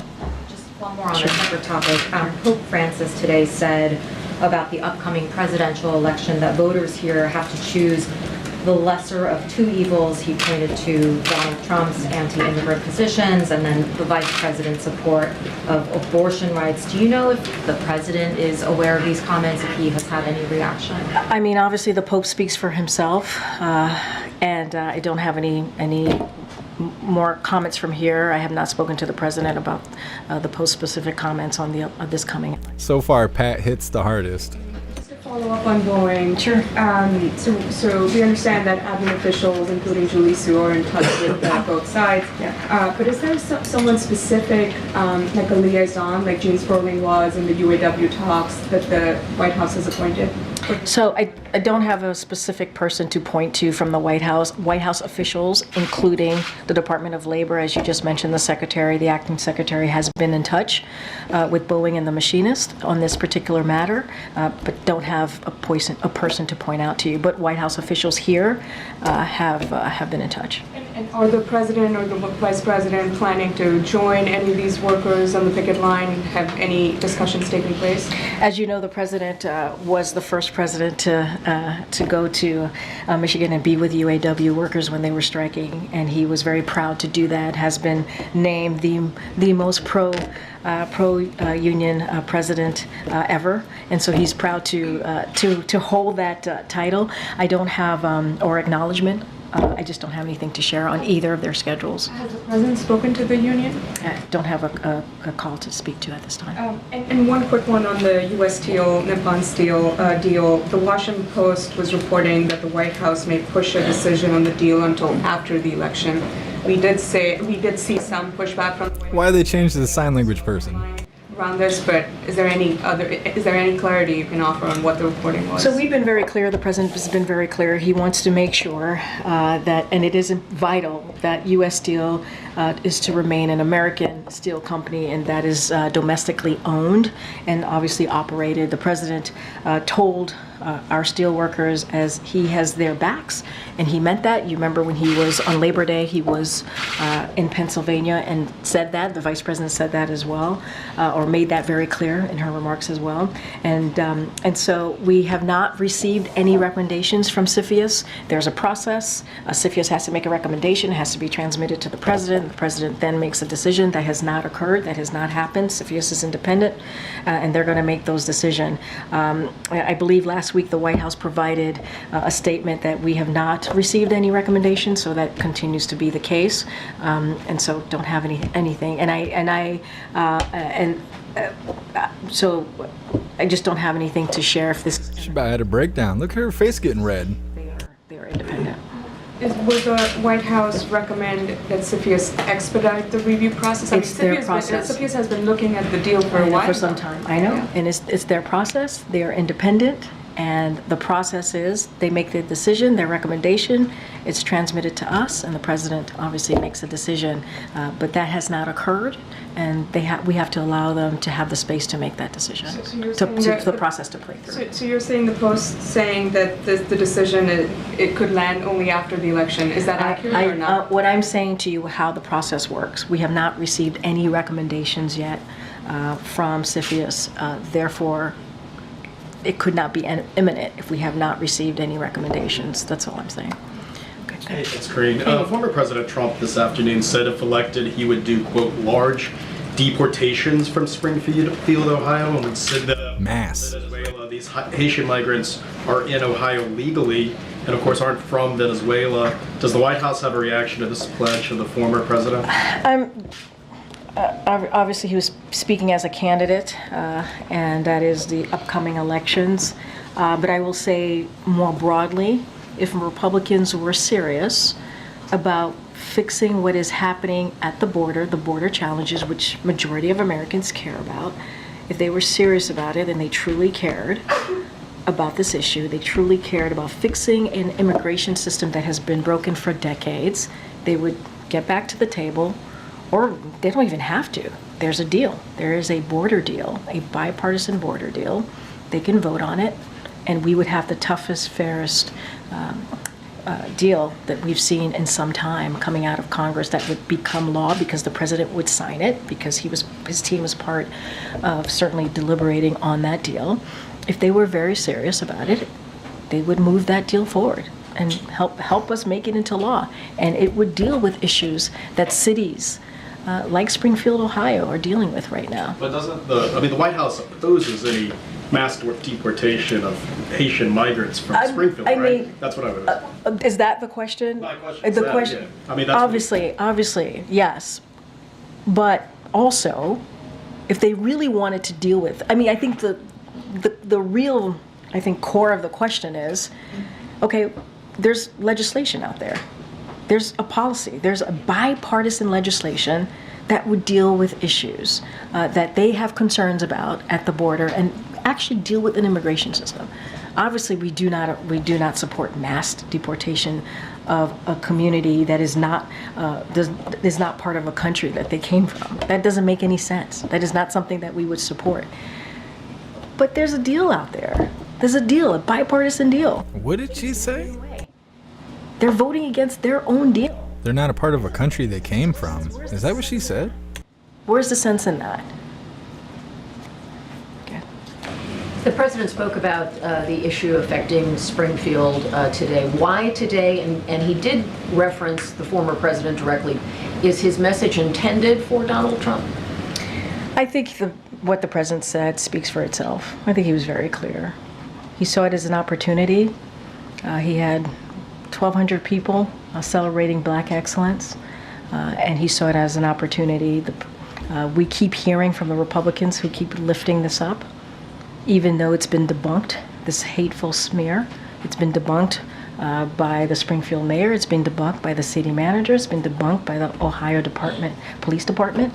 And we hear Republicans, national Republicans, continue to spread that hateful conspiracy theory. And so No, the content keeps coming out, you dumb bitch. That's the problem. what he said very powerfully, landed very well, and people got the message. And in the meeting with the Prime Minister today, how much do you think what will the approach be concerning threats that Putin has made about expanding his concerns to the West if weapons are made available for Ukraine to go deeper into Russia? Yeah, his comments about NATO and the U.S. more specifically, look, that kind of rhetoric certainly is dangerous, but it's not new. It's not new for Russia. Matter of fact, it has been the mainstay of Russian propaganda throughout this war that they've had. This is their war that they've had in Ukraine. This is their aggression. This is what they have done. This is what Mr. Putin has done, to be more specific. And that's how it started. And this war can end. This war, the war that we're seeing in Ukraine, the aggression from Russia can end today. Can end today. Russia can move their troops out of Ukraine, and it can end. So that type of rhetoric is incredibly dangerous, but it's not new. It's certainly not new. Any announcement about the president's support for munitions being used inside Russia? I wouldn't expect any big announcement today. Look, the president certainly is looking forward to meeting with the Prime Minister. He believes it's an important conversation that they're going to have, and a varied conversation, a wide range of conversations about Indo-Pacific, Ukraine, obviously the Middle East, and so I would just leave it for there, and our policy certainly hasn't changed. Thank you, Ukraine. What is the holdup on a decision allowing Ukraine to use long-range missiles inside Russia? I'm not going to go. I got this question yesterday. I'm not going to deliberate here. I'm not going to get into specifics from here. As I said to Kelly O, I would not expect there to be any announcements on this coming out of this meeting. That's not something that I would expect. There's been no policy change, but what I can continue to make sure that you all know and you see it for yourself is that the president is committed to make sure that Ukraine has what it needs to defend itself against Russia's aggression, to defend and fight for their democracy. They should ask her what she thinks about Putin endorsing Harris. Criticisms of this administration has been that on everything it's ultimately given to Ukraine, the answer was first a no on ATACMS, on HIMARS, on Patriots, on fighter jets, and that if this had just been given to them on day one, maybe there wouldn't be the funding fatigue that Congress now has to grapple with the next time they need help, and that the aid that you guys promote has been slow-walked in the form of a decision to use it. Let's step back for a second. What this president has been able to do in the past 2 years, really in his entire administration, is fix the reputation of this country that was tainted by the last president. We have to remember how we started, where we started, and what this president has been able to do. People thought NATO was going to be weaker. The president made NATO stronger. We got two more countries that are now members of NATO. That's because of this president's leadership. We have 50 plus countries who are now backing Ukraine and continue to do so because of this president's leadership. Ukraine is fighting for their sovereignty, they're fighting for their freedom, and against Mr. Putin, who decided that he wanted to invade. The president has been very clear how important it is to stand with Ukraine and in this time. We're talking about democracy. We're talking about freedom. And if anything, this president's actions and what he's been able to do has shown just that. Because it's not just about Ukraine and NATO and Europe. It's also about our national security as well.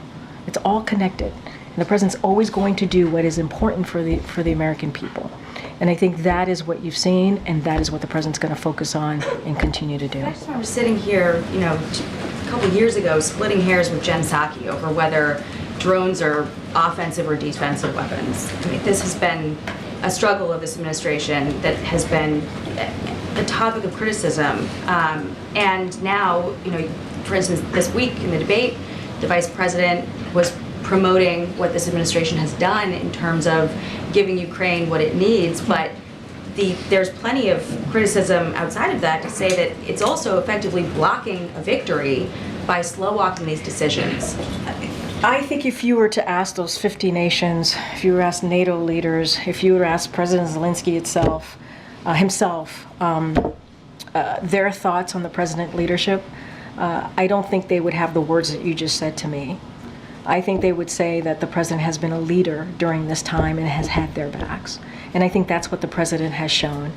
As it relates to what Ukraine needs to continue to defend themselves, we are in regular touch. My colleagues here at NSC, at State, at Department of Defense are in regular touch with Ukrainians on their needs and what they need to continue to fight against this aggression. So I'll leave it there. Go ahead. Just to go back to the U.S. Steel thing that Nandita raised, putting aside the timing piece of it, a lot of the question right now is essentially whether the president is reconsidering his position or not, right? Separate from the timing, what his decision will be. He said in the past that U.S. Steel should be U.S. run and U.S. And I said it at the top earlier, moments ago. And quote guaranteed. So I guess the core question is, And he said he has their backs. He said that on Labor Day. but is he still planning on killing Steel? We have to see the recommendation from CFIUS. That is the process. The president is waiting to see what CFIUS recommends. That hasn't happened. There's a process. They're going through their process. I know that it has been some time, but they're independent. They're going to go as slow as fast as they choose. And so we're going to let that process happen. The president's not going to say any more than what he has said until CFIUS transmits their recommendation, and it hasn't happened yet. And so not going to get ahead of that. And what I will say, and this is, I know you didn't ask me about the timeline, but we put a statement last week saying that it hasn't happened yet, so therefore it cannot be imminent. Well, we've reported that the existing CFIUS timeline is September 23rd, so that's not too far away from now. And I'm not gonna get into it from here about a timeline, their deadline. I'm just saying to you, we have not received their recommendation. And so, yeah. Joe Biden's previous statements on this, U.S. Steel remaining domestically owned and run guaranteed, still stand. Still stand. I literally mentioned it in a question that I received from one of your colleagues, and I said his position continues. It is vital. It is vital for U.S. Steel to remain American steel company that is domestically and certainly owned and operated. That stands. He said that on Labor Day, which was not too long ago, when he was in Pennsylvania. He said to the steel workers he has their back, and that stands. As far as CFIUS, they haven't made their recommendation. It has not transmitted over yet. So the president, I can't say anything until that happens. Very quickly, with respect to the meeting this afternoon, we've reported that European countries believe that Iran has begun providing ballistic missiles to Russia to be used in attacks on Ukraine. Can you speak to whether the U.S. also believes that those shipments have begun, or is it unclear? So I would refer you to NSC. I believe they did a gaggle earlier today, so I would refer you to those comments. Okay, thank you. I just want to go back to the long-range missile. Sure. Just one more. It's just that, I mean, considering the tone of the Russian president, the fact that you would take this as a direct participation of NATO members, and considering Article 5 of NATO Charter, what type of conversation has the president had with his colleagues, Canadian Prime Minister, for instance, one of them, just to have everybody ready for a potential attack on the NATO country? Look, I'm not going to get ahead of any conversations. What I can say are certainly our policy has not changed. I don't want to speak to hypotheticals here. I'm not going to go into what if this happens, then what. I'm not going to get into hypotheticals. What I can say, this is incredibly dangerous type of rhetoric that we're hearing from Russia. Not unusual. This is the type of propaganda that we've heard from Russia throughout this war. And when asked, we're going to be very clear about that. And then when also asked, we're going to also be very clear that this war can end. Mr. Putin can end his aggression that we have seen in Ukraine. It is his war that he started. He can end it. Pull the troops out. Pull his troops out. he can end it. Conversations with leaders, NATO leaders. I don't have any. I don't. The gravity of the conflict. I don't have any new conversations to share. As I've said, this is not new for Russia. We have seen this throughout the war, making this type of dangerous comments, dangerous rhetoric, not new. And there is a way to fix this. This is for Russia to end its war. A personal question, actually, Karine, because I was listening to you this morning, well, at noon, and you refer to yourself as a proud Haitian American. Yeah. That's not new. That's not new. No. But do you take this personally when the community is a target of attack as it is at the moment in Springfield? I take it personally when any community, any vulnerable community is attacked. Not just a community that I belong to and proudly belong to, but any community, any vulnerable community that is attacked, wrongfully so. Pedophiles? Is that the community she's talking about? One of the things that I'm proud about in being part of this administration is that we condemn that type of stuff. We condemn that type of hateful language. That's what I'm going to continue to do. And I get to do that on behalf of President Biden, who also condemns that type of hateful rhetoric, as you have heard him today and many times before, when a vulnerable community is attacked. That's not what national leaders should be. Political leaders should not be attacking vulnerable communities. Who's the vulnerable community? The American people? And if they're going to fall for conspiracy theories online, maybe they shouldn't be our leaders. Maybe they shouldn't be. But it is on all of us. It doesn't matter. Isn't she breaking the Hatch Act right now? Jewish American. It doesn't matter if you're it doesn't Muslim American. All of us should come together when we hear that type of hateful rhetoric. We should come together and have each other's backs. What was it? She won't say what it was. It is dangerous. The smell of your breath is fucking dangerous. And this president is going to continue to stand up and speak against it. Mm-hmm. Go ahead, Patsy. Thank you, Corinne. One last try. It's not funny. I know you want to make. Wait a minute. Hold on. Hold on. Wait. Hold on. It's not funny. It's funny. It is not. Wait. I'm answering. Let me answer. Lower your voice. Stop. Vulnerable communities. Not everybody wants to hear the sound of your voice, sir.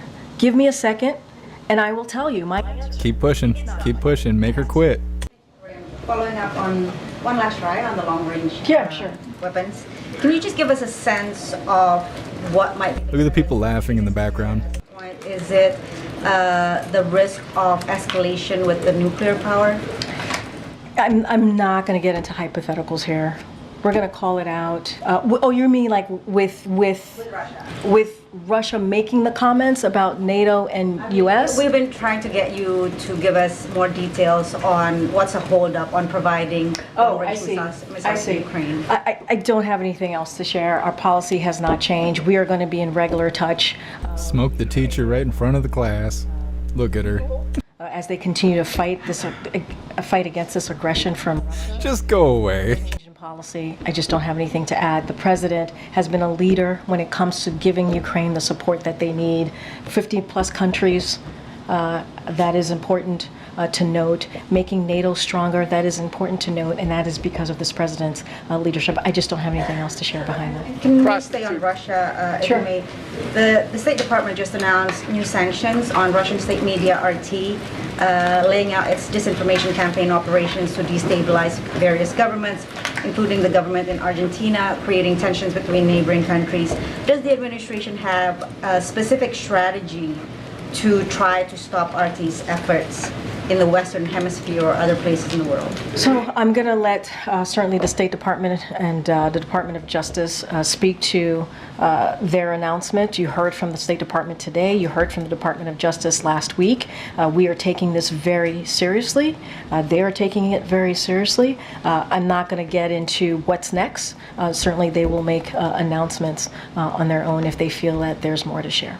Can I just indulge with a response that RT has given out on social media, saying RT lives rent-free in the State Department's head. We're running out of popcorn, but we'll be here live, laughing hard. I mean, kind of mocking the administration's steps on sanctioning them at this point. Do you have a response? So, let's not forget last week, the Department of Justice, and I just mentioned the Treasury and State, they took some actions to disrupt Russia's covert information operations, to undermine our democratic institution in the homeland. We do not laugh at that. That is very serious. And She's so bent out of shape about them laughing at her. The state's announcement today make it clear that the U.S., and want to be clear, is not only targeting RT's covert operations. We learned that in fact, RT covert influence efforts extended to places like Europe and Africa. That's what we learned. Anything more than that, I would have to refer you to the State Department and the Treasury to speak to that as they made that announcement today. Just don't have anything else, but we take this very seriously. Okay. Hi, Trinity. I was told you were going to be in the briefing room today. Howard University. Yes. Hi, nice to see you. Nice to see you. Want to say a you. little bit about yourself?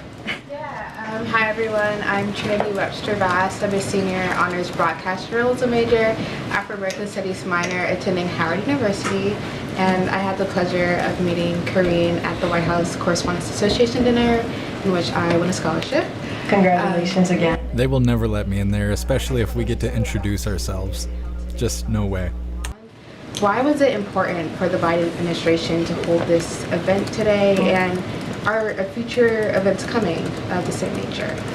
So look, I want to start off by quoting what the president said, and I think it's important today when he was addressing the crowd on the South Lawn. We recognize that this nation would not exist without the blood, sweat, and tears, without the determination, dreams, and contributions of Black Americans.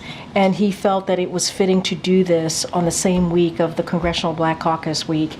It was a really special event. I think you felt that out there if you participated. And so he wanted to host this brunch for a couple of reasons, to show his personal gratitude to the community and celebrate their progress, the progress we've made under the Biden-Harris administration. You heard him talk about that in his remarks, and wanted to make sure that we didn't forget, that we continue to speak to why Black Americans and African American history is really part of American history, and that is something that we cannot forget. I'm going to take one last one. Go ahead, Karen. Thanks, Karine.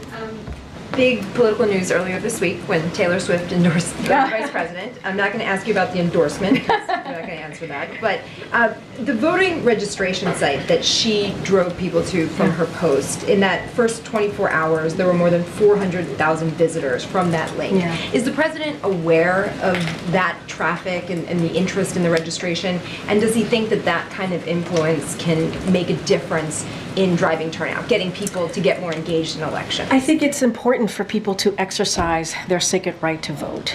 And that is something that the president finds it incredibly important to continue to do and to protect that right to vote. I do want to say, as it relates to Taylor Swift, what I can say is there are a lot of Swifties here in the White House. And so I can say that. I hear that a lot.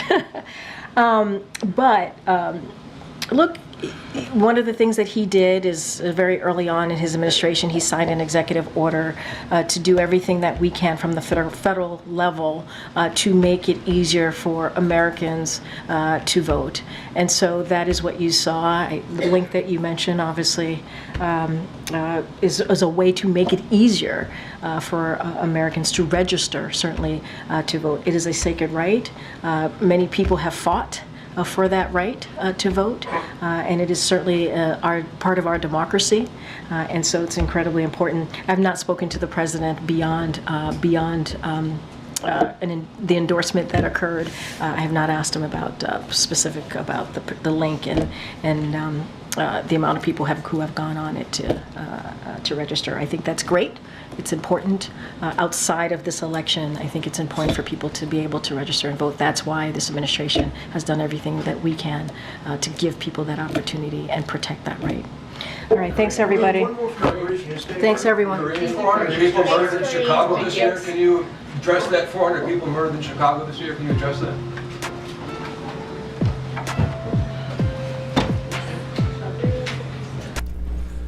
Nice. Real nice. KJP all bent out of shape.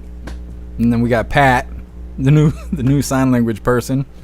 Pat came back just in time to see KJP storm out of there. She didn't like all that laughing. And I think that the guy that was asking the question that got her all flustered was the same guy that was saying when she was walking out, do you want to talk about the 400 people that were killed in Chicago or whatever, talking about gun violence and stuff like that over there. I think that's who that was, because they don't want to talk about that stuff. You know, they're always talking about Orange Man bad, but there isn't anybody, there's no Republicans in Chicago shooting people, so they don't want to talk about that at all. My goodness, that was a good one. That was a good one. Anyways. Let me see here. Reading through the chat really quick, and then we will be moving forward. We got 4 videos to cover. I didn't put a whole lot on the schedule because I knew we were going to be busy. We also have President Trump later on today, 10 p.m. Eastern time. It's not going to be a part of this live, but we will be covering it everywhere except for YouTube.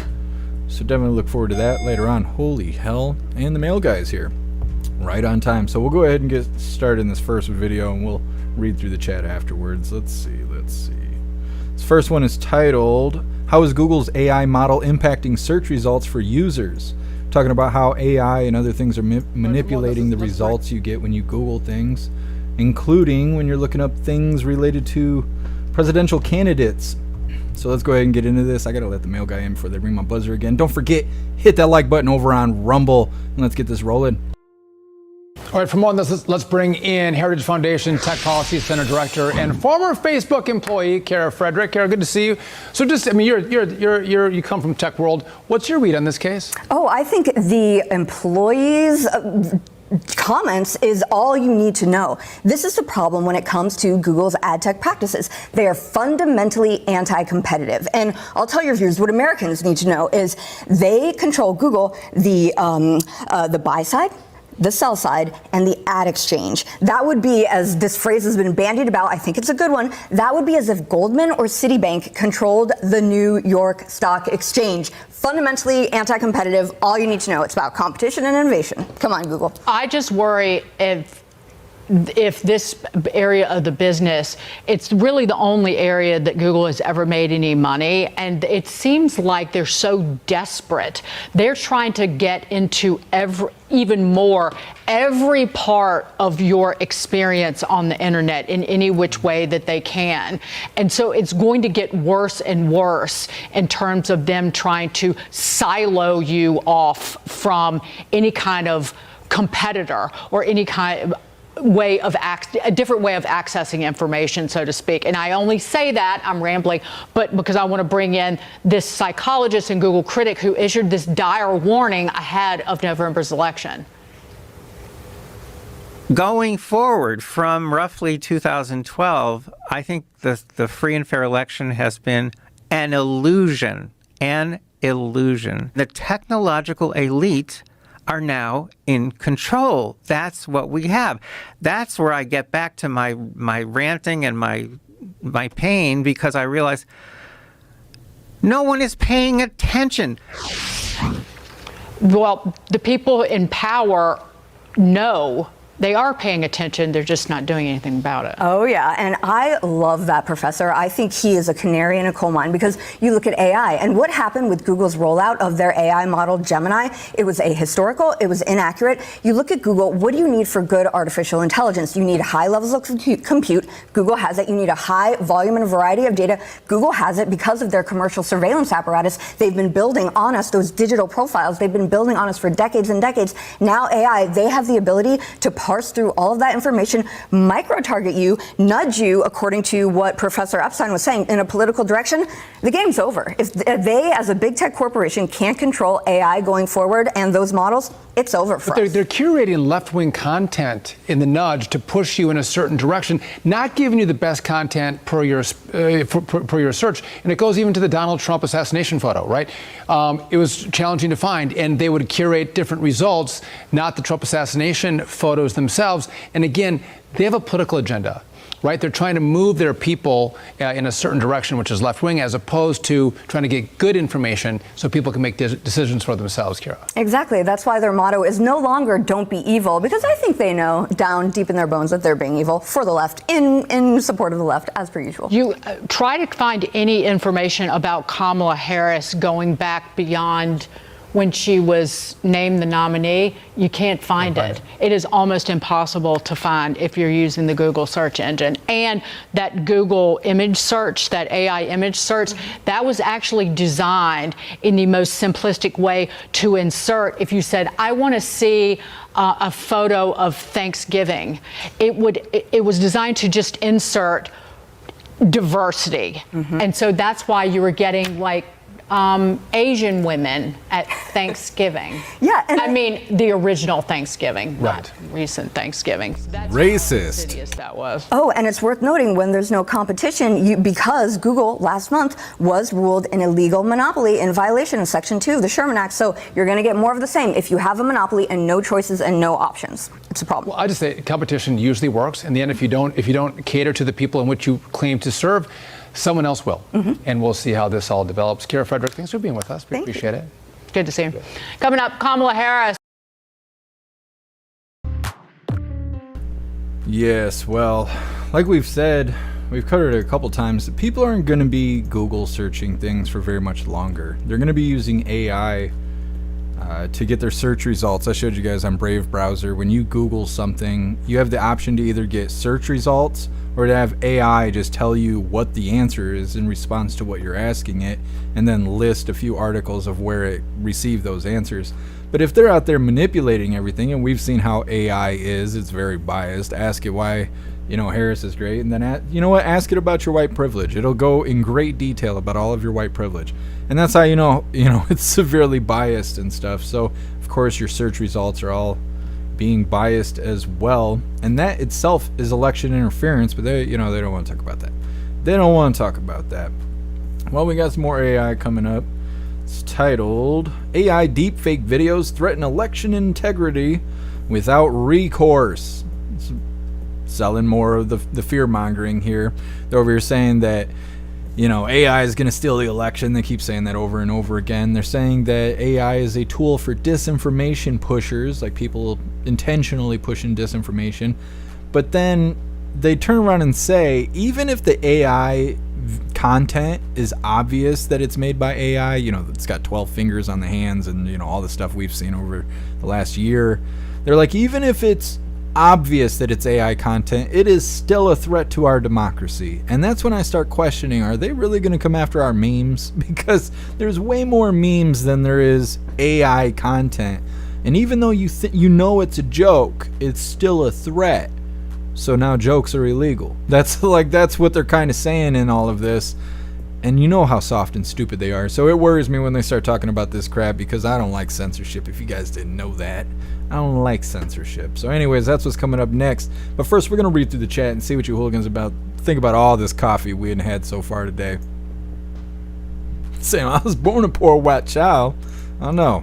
And they're over there talking about that nonsense on the press briefing. With it, she said something about black Americans celebrating black excellence or something.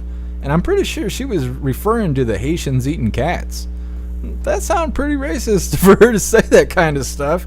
But, oh well. And just on and on. That's all she references during the press briefings there. What black Americans need and want. But there's more than just black Americans in America. That's why we all listen to President Trump. He just speaks to all of America. Biden only speaks to the blue team. He doesn't even speak anymore because they threw him out like a dog, President Trump said during the debate. And so, yeah, they're not doing so hot over there at the White House, over at the Biden administration. Hyena Harris doesn't say anything at all. She doesn't speak to anybody. Tim Walz, well, he likes horses. Anyways, read through, and we got some more AI fear mongering coming up next.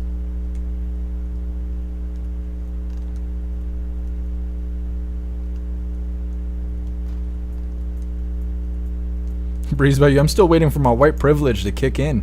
Me too. That's why I don't understand how, YouTube demonetized me. Do they leave my white privilege somewhere? I mean, what the hell? Snooks, do you have a fan on? I can hear a hum. I do, but you shouldn't be able to hear it. Maybe it's the microphone. I need to set up the new audio stuff, but man, I do not have time in a day. I hate that.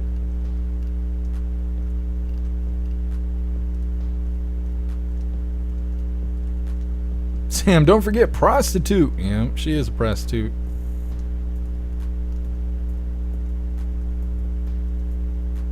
Josh D, linguistic programming. Yep, them and their labels.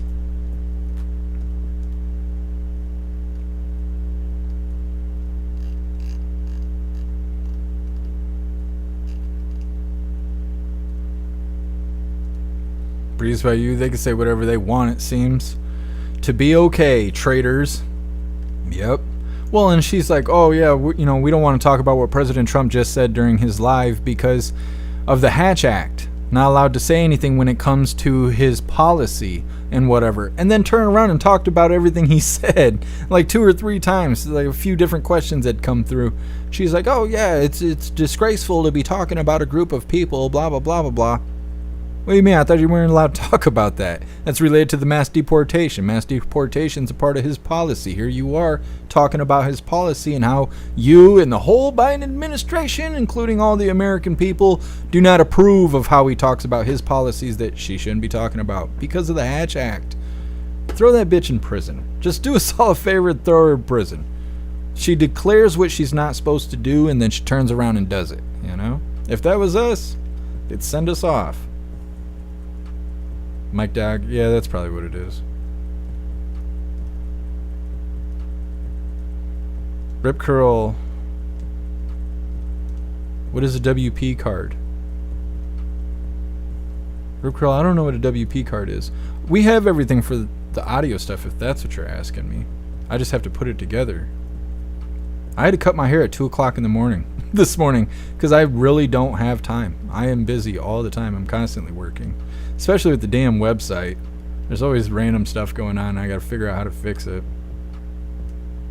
I'm Rain. I feel like I need to shower after that. I don't know. I need some goat screams. Gotta cleanse that palate.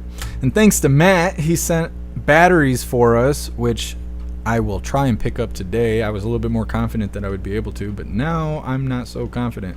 Maybe tomorrow. I might have to pick them up tomorrow. But either way, thank you so much, Matt, for sending Mac the Goat some batteries here so it's not squealing into the mic.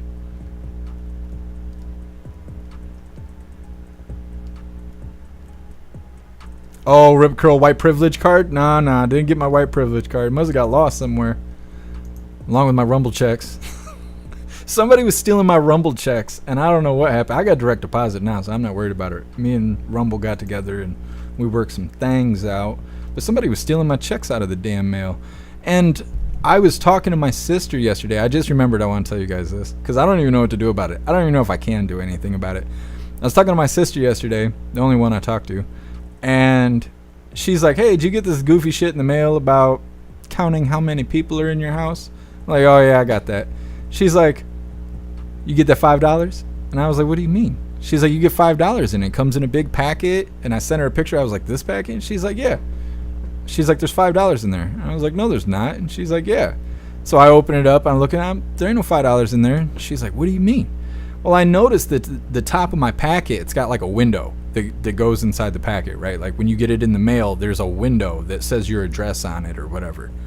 The mail people are sticking their hands in the packet in that window because it was torn open. The top was torn all the way open. I was like, oh, damn mailman. I didn't know there was $5 in there. So the mailman is sticking his hand in the packets and ripping that $5 out for every packet. There's 8 apartments in this building. So whatever 5 times 8 is, right? That's $40. If there's 6 of these buildings, this guy's making so much money off stealing $5 out of the fucking census packets. What do you do about that? What do you do when the mailman's the guy stealing the money directly out of the census packets? I have no idea. And so I wanted to tell you guys about it because I really don't know what to do about that. It's a pretty good scam, though. It's pretty good. Dharma, age of the post office is corrupt as fuck. Yeah. They are. They are super corrupt. And they're so entitled. So entitled. Just bitter women all over the place. And like, I don't know. They hate their lives so much and they just take it out on all of us. Makes no sense. Zero, I know. I was trying not to say the label on it, but Russell, report it. How do you report it? J-Spray, confront him. I should. I'm worried it'll go left, though, because if you punch a mailman, it's a felony.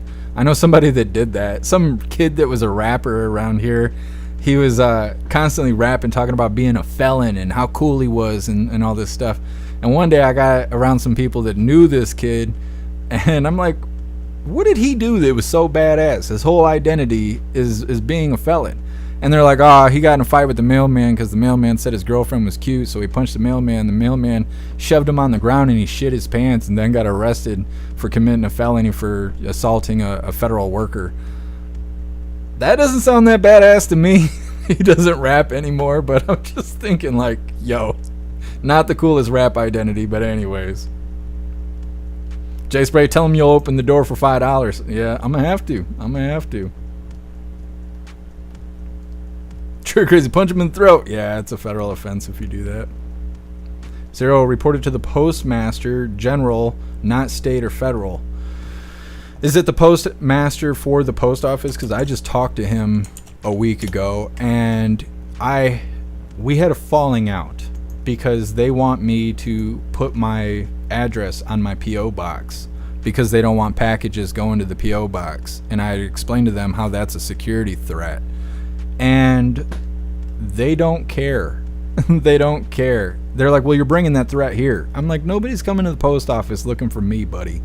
I can't put my home address at the post office. And they're like, yeah, you can. No, I don't want it to. I want my fucking packages. And so we had this back and forth, but the small town people, they just do whatever they want. There's no consequences. Breeze by you, isn't it a felony to open other people's mail? Yeah, but I can't prove it. I can't prove that they opened the mail because the little window on the packet, there's no plastic. It's just an open window. And so they just shove their arm in there and just take your $5. It's dumb. The whole thing's dumb. Yeah, Tim, man, he shit his pants. He got shoved on the ground so hard that he shit his pants. I've never been hurt that bad. I know that it's a natural instinct. You get your ass whooped enough. And I've been knocked unconscious a couple times. And I've even been stomped after being unconscious. I was pistol whipped. Now, you can't even see it on the camera. I got this scar right here from being pistol whipped. Never shit my pants from being, beaten so bad. But, there's still time. Still time in my timeline. Just saying. Too old to care. I ain't getting no $5. You better ask the postman where your $5 is. I think it's kind of hit or miss, though, because the first couple things they sent me weren't even packets. They were things to log in online to fill out the bullshit online. Then they sent me my packet.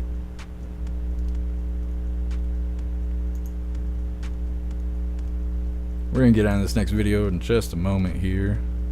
Dharma Agent, my whole local post office got busted for taking gift cards and money out of mail during Christmas time. I totally believe it, Dharma Agent. Those people that work for the post office are corrupt. Mitchell, the mailbox is considered government property. Don't be stealing from government. They'll get upset. Mitchell, it's the damn government stealing from me. That's what it is. Alright, Zero. I will definitely check it out. I got it on a page over here so I can look up how to contact those people.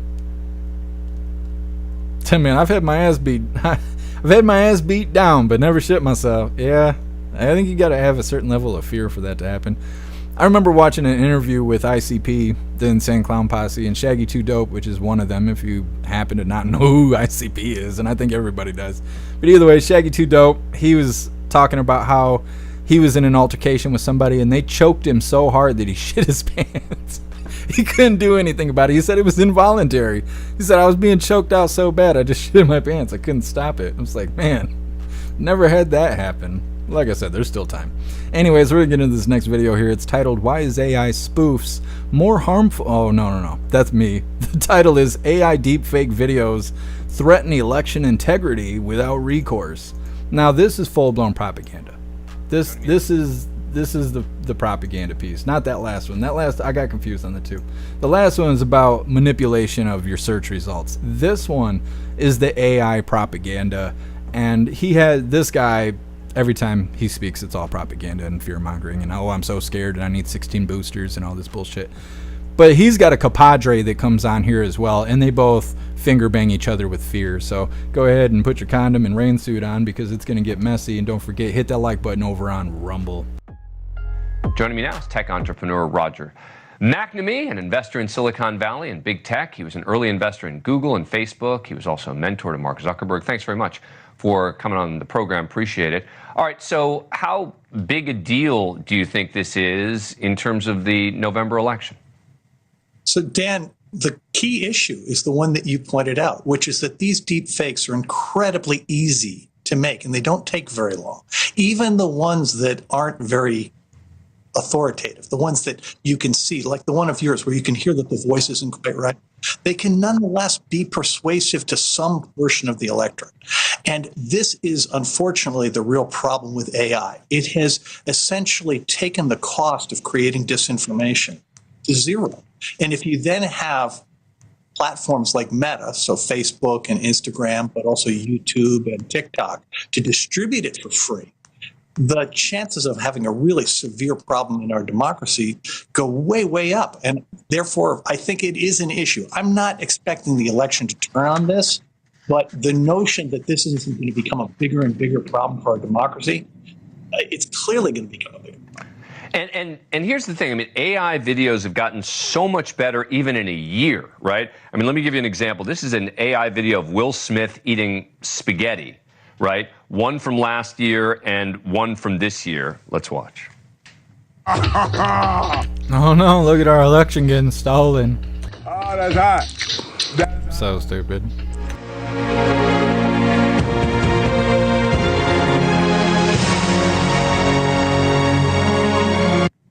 As you point out, you know, the fact that my voice was a little bit altered, that stuff's going to be gone, right? Those sort of little I assume relatively quickly, right? And Dan, the really big issue here is that there is no accountability anywhere in the system. So nobody can really be held accountable when one of these things is creating.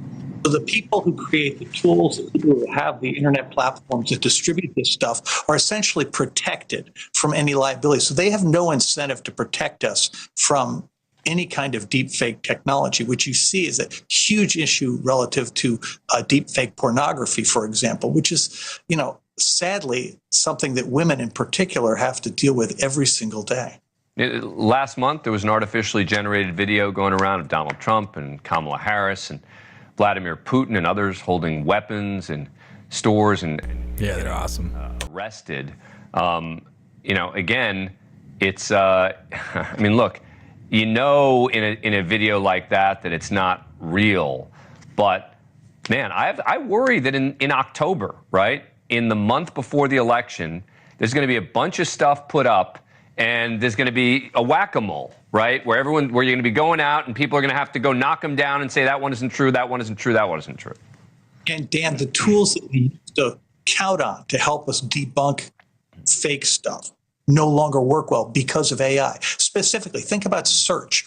Almost every search engine now has an AI capability in it that summarizes stuff, but the flaws in AI technology are so significant that these summaries are actually not helpful at all. So if you're trying to debunk, where do you go? And the system is just not ready for what the technology can do today. And I'm talking about our political system, our legal system, the government, but also we as voters. And it really scares the heck out of me because having spent a life in Silicon Valley, I know we can do much better. And it starts with giving us constraints, saying to Silicon Valley, I'm sorry, but it is your duty to protect democracy. It's your duty to protect public health and public safety. You have to create incentives for the executives to spend the money. These are immensely profitable companies, and there's really no excuse for the behavior that they have, particularly given the experience in 2016, 2018, 2020, and 2022. Thanks for watching. Go to join. News Nation is like a bunch of meth heads out here selling bullshit. Stealing your lawnmower and then knocking on your front door to ask you if they can mow your lawn for $20. Like that's every time we cover News Nation, it's a bunch of fucking pathetic, soft, and stupid people crying really hard about shit that don't actually matter. All these people are responsible for taking care of the AI because of the threat to our democracy. If you were worried about a threat to your democracy, you'd close the fucking border. You wouldn't be worried about digital bullshit on your screen. The digital shit on the screen's not real, remember? So it doesn't matter. Doesn't matter. Oh my God, the cartoons are gonna steal our election. The memes are a threat to our democracy. Just shut the fuck up. Just shut up. Shut up. It's entertainment. That's all it is. AI is just entertainment. Yeah, you can use it as a tool and stuff like that, but like I've been saying the whole time they've been pushing this misinformation, disinformation label, it is no different than cartoons. They might as well ban cartoons, right? Because it's misinformation and disinformation. That things happening in cartoons are not real, and you may see that, and you may be influenced to vote for President Trump because the things on the cartoon tell you so. So we should ban cartoons. Like, it's so stupid. So stupid. Like I said, they're even pointing out things that are obviously fake, and they're saying even the obvious things are a threat. They're a threat to our democracy. So are they going to come after memes? Because I think memes do a better job of convincing people right from wrong than AI does. Now, obviously, nobody's getting their right and wrongs from memes. But that's what they're saying about this AI content. Oh, it's influencing people on what's right and wrong. Well, the memes are around a lot more than AI-generated content. Are they going to come after the memes? And I know everybody's like, well, the Fed boys are knocking on doors over memes, aren't they? Well, yeah, they have been. But they haven't come out and said that yet. They haven't said that memes are a threat to our democracy. Is that next? It must be next. It's got to be. Anyways, let's see what we got next on the menu. We're going to read through the chat really quick, of course, and see what you hooligans think about that big, scary AI crap. And we will be moving forward. Next up, we have Judge Delivers... Let me see. No. Next, we have a Jesse Waters video. It's titled, The People of Springfield, Ohio Were Begging for Help.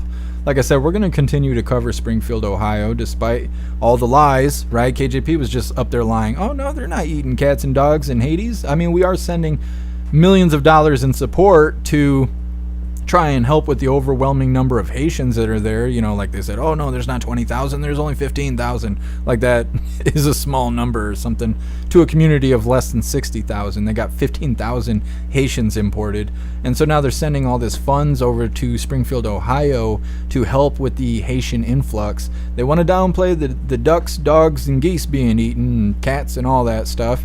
Try to say it's not true. Yet, like I mentioned during the press briefing, the content keeps coming out. We keep getting video and audio and images and news articles and body cams and all kinds of stuff from Springfield, Ohio, because Haitians are doing what they do there. And so KJP and the mayor or somebody came out and lied and, you know, said it's not happening. But KJP said that the police are saying, the Springfield police are saying that it's not true. But she's lying. The police are saying it's true. We have the body cam footage from the officer arresting the woman eating the cat.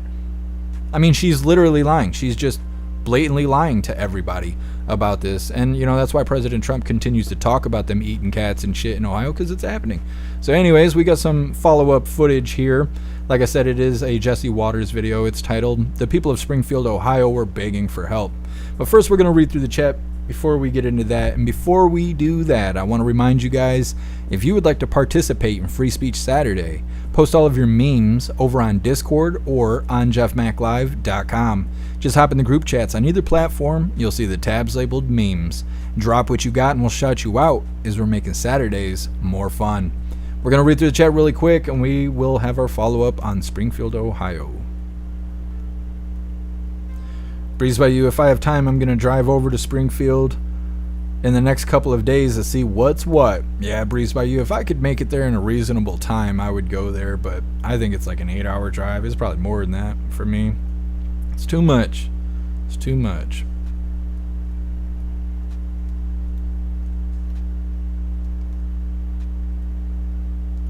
Zero, AI is too stupid. It can't read or spell, trigger crazy, or draw hands. Yeah.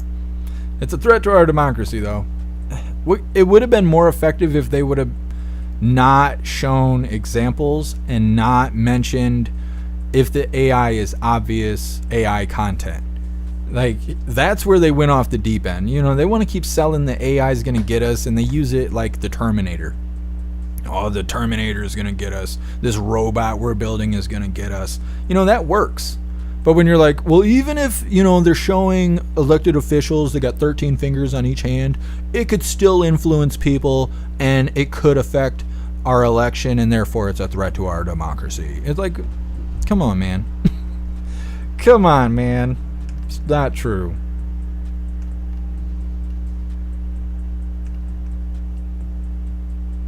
Please, but you wait. Cartoons are not real? I know. I'm just breaking hearts here today. 10-man shit, the cartoons are already being banned unless they got gay stuff in it. Then they're being promoted. Breeze by you, these dudes need to get over it. Yeah, they're crying real hard. Sam Whack-a-Poles? That's what they do on the weekends. See, and they were talking about that too. Like, oh, now everybody's going to have to worry about declaring what's true and not true and da-da-da. AI content doesn't even get fact-checked. Like, again, they're just blatantly lying. They're just lying. AI does not get fact-checked. AI content comes out.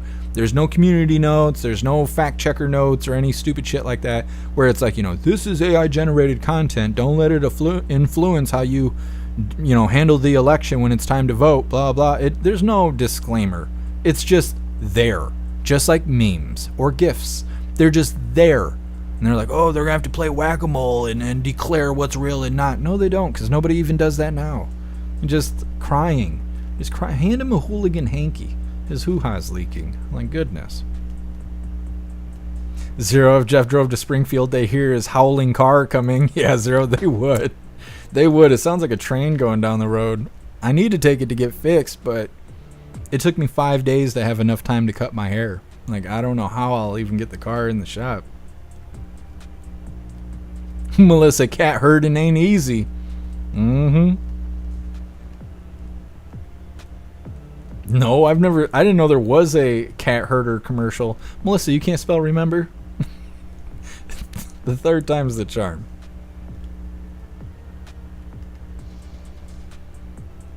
Era 69, don't watch television, gave it up in 1981. Yeah, that's the way to go. Supia, Lockheed Martin just introduced a new system they have produced that's supposed to be able to tell anything AI from truth. However, it seems like monitoring system to spy more. Yeah, Zupia, and that's most likely what it is. They have been trying to come out with kind of regulator machines, like a separate AI system to detect AI content. They originally started doing it because of students using AI to pass tests or write book reports and things like that. Teachers were unable to tell if their students were writing this. I mean, unless it was obvious. But in college courses, they were having trouble telling, is this research or is this AI generated content? So they started creating these other AI systems to be able to detect AI content, and they constantly have to update it because the AI generating content is constantly being updated. And so I think you're right. I think they'll constantly be chasing the carrot. They'll never actually be able to detect all forms of AI content, and everyone knows that. It's really obvious. So they'll probably take that monitoring system and use it to just monitor us more than, detecting AI, because that's what they do. We live in a surveillance state.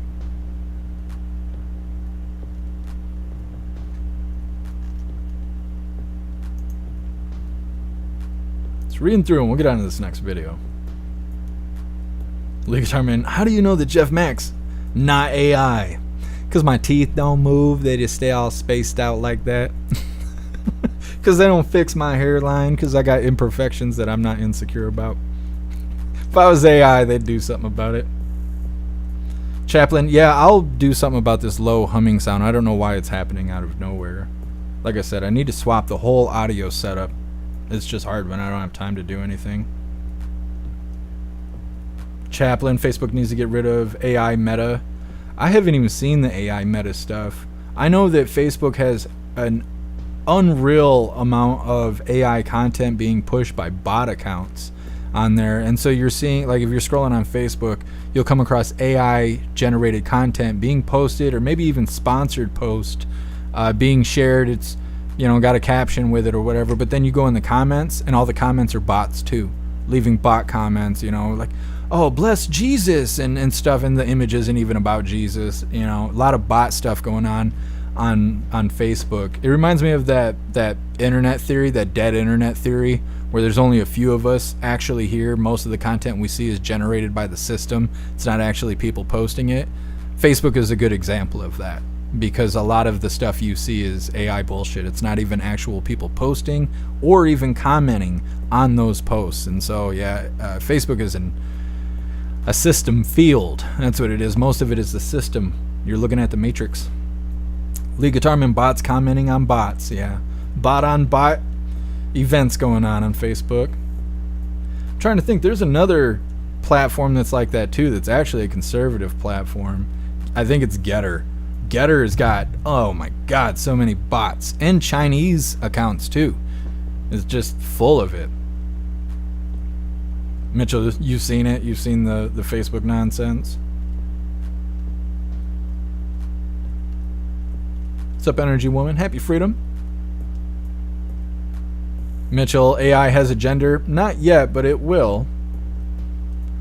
It will. And it'll have rights too when the protesters get out there and they start demanding that AI deserves rights. They need to be, it needs to be a part of inclusion. AI is gay too. Okay. You didn't know that? You didn't know that? Yeah, AI is gay too. What's up, Chrissy Star? Happy Freedom. Alright, we're going to get into this next video, and while we're playing it, I will try and do something about the microphone hum. Hopefully it doesn't get worse, because there's only so much I can do about it, because, like I said, I think the interface is taking a shit. But it's okay, we have new gear, I just need time to put it all together. We'll see how it all goes. Anyways, we're going to get it right into this next one here. This is Jesse Waters giving us an update on Springfield, Ohio. Now, some of this is stuff that we've already seen and whatnot, but we're just keeping our details together. And maybe tomorrow we'll play the body cam footage from the woman eating a cat, and she was being arrested for it. The officers even saying, you know, the woman had cat fur in her teeth and stuff. We played a clip of it. Now we have the full video. I didn't add it to the schedule, but maybe tomorrow we will. This is our update on Springfield, Ohio from Jesse Waters. Don't forget, hit that like button over on Rumble. Let's get this rolling. When the Biden-Harris administration rolled out the red carpet for millions of migrants, they didn't just ship them to Texas and New York. Thousands were deposited into small towns across the country, like Springfield, Ohio, that had a population of 60,000, until Kamala imported 15,000 Haitians who know nothing about our culture and come from the poorest country in the Western Hemisphere. Violent crime skyrocketed 142%. Car accidents spiked. A migrant in a minivan smashed into a school bus, injuring 20 and killing an 11-year-old boy. Trash started piling up in the streets. The town changed overnight. This issue is not a Republican or Democratic issue. This is an American issue. This is an Ohio issue, and this is a Springfield issue. Schools are overcrowded. Our education system has went in the trash. Housing is another issue. The overcrowding in housing. My son had to give me his house and move to another house because I can't find housing. Is there a cutoff point that, I mean, for the population here? Or, I mean, I feel like there should be a no vacancy sign right now, and people are still coming in. There's even rumors that people's pets have gone missing. What they have done to our country by allowing these millions and millions of people to come into our country, and look at what's happening to the towns all over the United States. And a lot of towns don't want to talk. It's not going to be Aurora or Springfield. A lot of towns don't want to talk about it because they're so embarrassed by it. In Springfield, they're eating the dogs, the people that came in. They're eating the cats. They're eating the pets of the people that live there. ABC says there's no evidence people's pets were eaten, but people are calling the cops, reporting Haitians are eating their geese. I see a group of Haitian people. There was about 4 of them. They all had geese in their hand. How many geese did they have? They each had 1. Now, the media won't play you that 911 call. The media won't investigate the story at all. Because if they did, they'd have to report on the dangerous migrant payload Kamala unleashed on Springfield. It's like living in a dystopian nightmare. You hope you wake up and it's 2019 again, and then you realize it's 2024, and it's the same thing over and over again, day after day. What's happening is a disruption of the smaller neighborhoods, And it has never been a race issue. It's about color. It's not about color. It's about culture. Your once close-knit community has now been changed, and there are people in your neighborhood that you don't know, that don't speak your language, that live a different lifestyle from you, and it's going to cause some tension. The people of Springfield are begging for help, and help's on the way, just not for them. I don't know of a single homeless Haitian in this town because they all got vouchers. But I can show you a whole bunch of people that have been displaced because I'm that guy. Rob, you know, for 25 years I've worked with the homeless in this community. Ohio Governor Mike DeWine announced he's sending more resources to the migrants to help them learn English, learn how to drive, and get vaccinated. Is Mike DeWine putting America first? Remember when DeSantis sent 50 migrants to Martha's Vineyard? Democrats called the National Guard and shipped them off to a military base. But Kamala Harris sends 20,000 migrants to a small Ohio town and they let it fester. There's a place called Springfield, Ohio, that you've been reading about. 20,000 illegal Haitian immigrants have descended upon the town of 58,000 people, destroying their entire way of life. This was a beautiful community, and now it's horrible what's happened. On day one of my administration, I will stop this invasion. I will seal the border. I will end the Harris migrant flights. And I will begin the largest deportation operation in the history of our country. Click here to subscribe to the... All right. Well, if you want to take your cat off the menu, you got to vote for President Trump. It's Trump 2024. So everybody's asking me to find this cat herder commercial stuff, and I've never seen it, so I don't quite know what's what.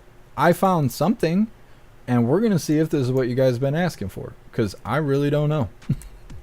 So we'll leave it up to you. We're going to go ahead and watch Cat Herders, whatever that is, and we'll see if this is it or not. And either way, we will read through the chat afterwards.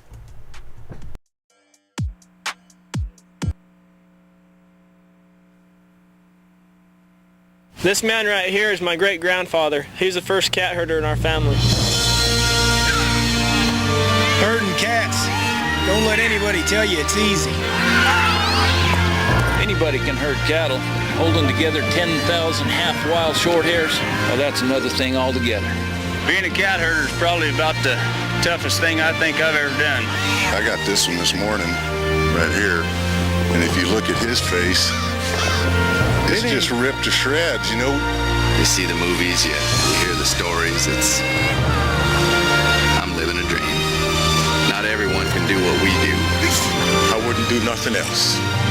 It ain't an easy job, but when you bring a herd into town and you ain't lost a one of them, ain't a feeling like it in the world.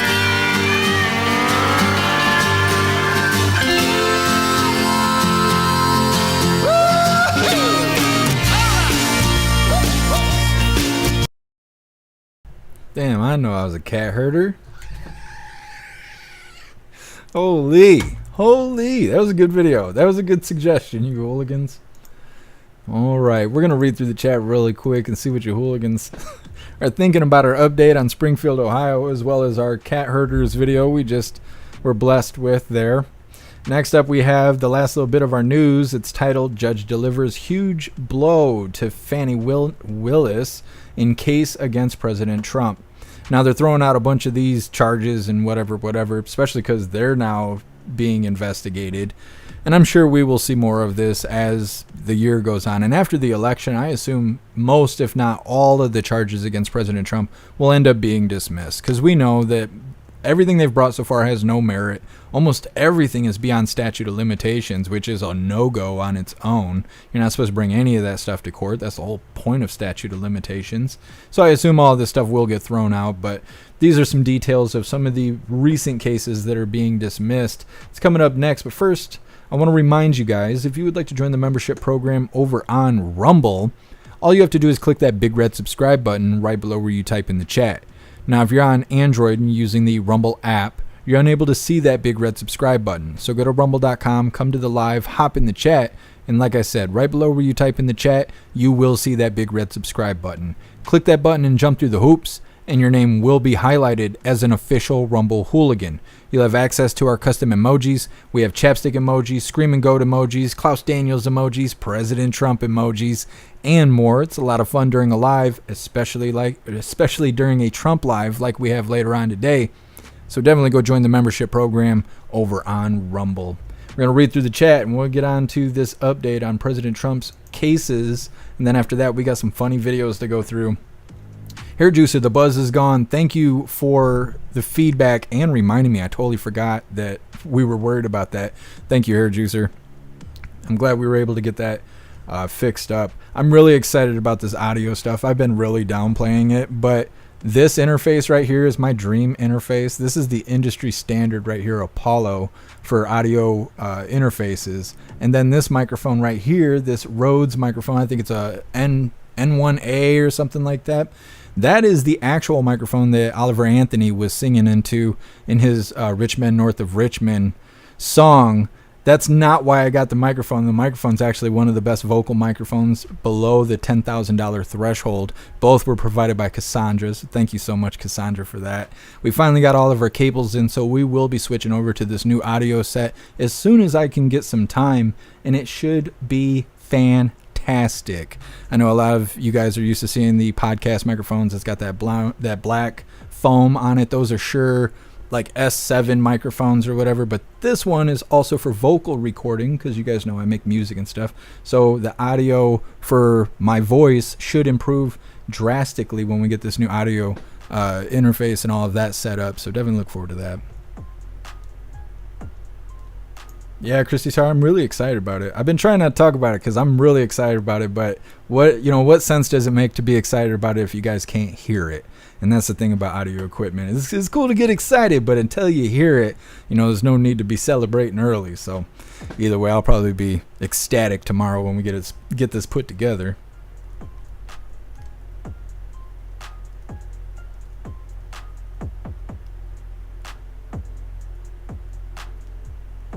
Christy Star, that was so fake. The cat herders.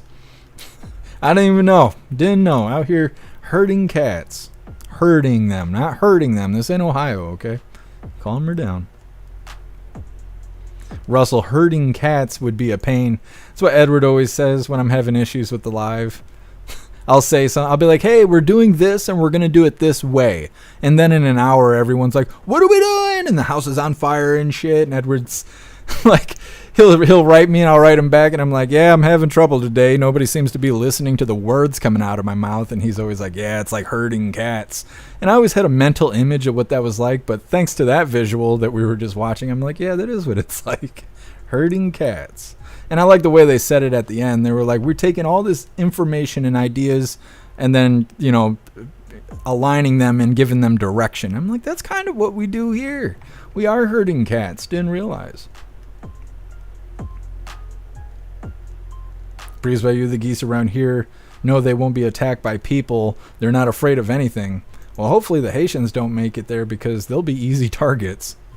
And the Haitian guy's going to snatch one up. They're like, he's not going to grab us, right? Like, nah, he's never done that. They've never snatched us out of the pond. They're like, he's getting pretty close. He's getting pretty close. Code red. Flee the pond. J Spray. Show the difference in lifestyle. How the hell do you catch a goose? I have no idea, J Spray. They're quick. And clever. Quick and clever. Snooks, break out some rap? No. It'll make everybody leave. Hooligans don't listen to rap. The majority don't. That's why I don't play my own songs. I just play my own beats. If I played songs, everybody would leave. Snooks, I want to hear you do some improv rap, freestyle. I was going to say, Trick Crazy's always asking me to freestyle. No, we're not doing that right here, right now. Maybe during the voice chat.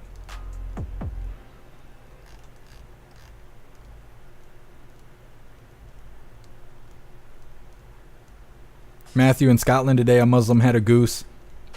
How are they catching these geese? Fanatical is going to make the screaming ghosts on fire. Yeah. Yep. And I'll get those batteries tomorrow and we'll be good to go.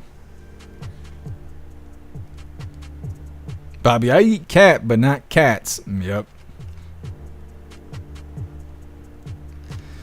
I mean, where is Kitty's on the food pyramid? Where's that at? They don't even want to talk about the food pyramid now that everybody knows it's all bullshit. Is Kick frozen or what's going on with Kick? I feel like Kick's had the same chat for like an hour. Yep, I guess it's just not popping on Kick. Jay Muzo, wow, I've always wondered what 4K audio sounds like. I'm not selling hopes and dreams, you know, that 4K audio. I've seen so much 4K stuff. It's funny how marketing goes, because you'll see that 4K logo get slapped on all kinds. This is a 4K banana. It tastes better because it's in 4K. And it's like, I don't think people realize what 4K is. Yeah.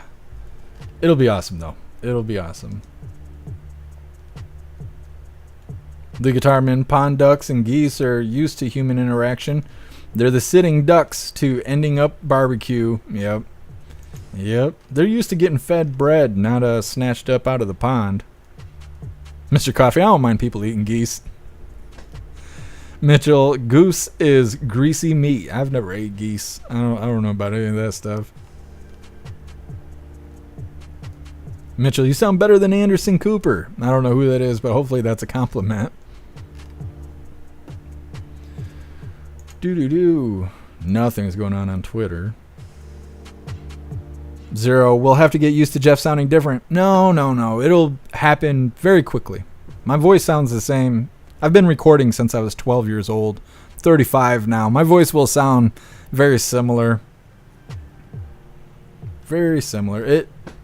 It'll probably sound more defined. I'll sound closer, more present, more, like I'm saying, more detailed. It should, at least. Alright, hooligans, we're getting into this next video. Like I said, this is the last of our news for the day, and we got two funny videos coming up next. This is titled, Judge Delivers Huge Blow to Fani Willis in Case Against President Trump. Hey, George. Come on, thing. Alright, hooligans, let's get this rolling. A Georgia judge delivering a huge blow to Fulton County DA Fani Willis's case against Donald Trump, dismissing 2 criminal counts against the former president. Chanley Painter joins us with all the details. Hi, Chanley. Hey, Todd and Carly. So the judge in the Georgia election interference case dismissing 2 more criminal counts against former President Trump, including conspiracy to commit filing of false documents and filing false documents. The judge ruling they fall under federal jurisdiction. Now, Trump's attorney posting, quote, President Trump and his legal team in Georgia have prevailed once again. A grand jury indicted Trump and 18 others more than a year ago on charges that they attempted to overturn the 2020 election result in Georgia. 4 defendants have pleaded guilty. Earlier this year, the judge dismissed 6 other charges against Trump. He now faces 8 remaining felony counts. Now, the case was thrown into limbo when an improper affair was revealed between prosecutor Fani Willis and Nathan Wade, the prosecutor she hired to help bring the case against Trump.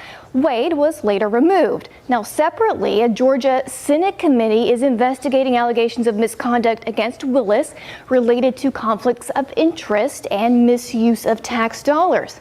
But Willis's attorney confirming she will not cooperate or appear at the Senate hearing until there has been a judicial determination of the validity of the subpoena. Now, that Senate subpoena demands Willis turn over all emails and all texts between her and Wade, plus an accounting of all gifts or cash exchanged between the two and all communications with federal offices about the case. As far as that criminal case, the Georgia Court of Appeals paused the proceeding until October when it hears Trump's motion to disqualify Willis as prosecutor, guys. All right, Chanley Painter live for us. Chanley, thank you so much. I'm Steve Ducey. I'm Brian Kilmeade.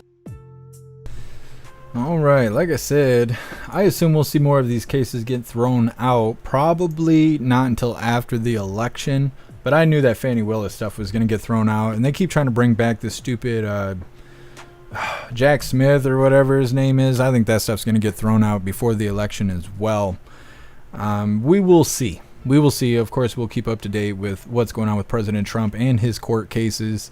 But like I've been saying, I assume we're going to see most of this stuff get thrown out. They just did it to be able to put labels on them and then stick those labels in the news and then repeat it for the entire year to try and affect the election. That's the whole reason they're doing it. Those people should be thrown in prison for even doing this nonsense, to continuously, you know, bring charges that are beyond statute of limitations, things like that, and to just weaponize the justice system and, you know, use all these people like Gestapo is obviously wrong. It's un-American. These people should be held accountable for doing that. We'll see what President Trump implements once we get him in the Oval Office. We got to go vote for him November 5th. Don't believe any red wave talk. It doesn't matter if he's a million points in the lead. We still have to get out there and go vote, or none of this matters. So definitely keep that in mind. I'm glad that we got momentum, but we got to keep it running all the way to November. I can't remember what they said. It's like 53 days or 52 days until it's time to go vote. I'm excited to go do the thing.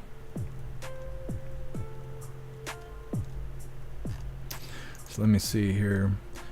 Next up, we got our 2 funny videos of the day. The first one is titled "Today's Special in Ohio," and then the second one is titled "Can't Take Trump Supporters Anywhere." Both of those are coming up next, but first I'm going to remind you guys for our last reminder of the day. If you would like to support the live to keep us running, you're welcome to use that Linktree link in the description. Using the Linktree, you can find all the buttons to make donations. You can make donations by using PayPal, Cash App, Stripe, Locals, Buy Me a Coffee, or you can even send crypto.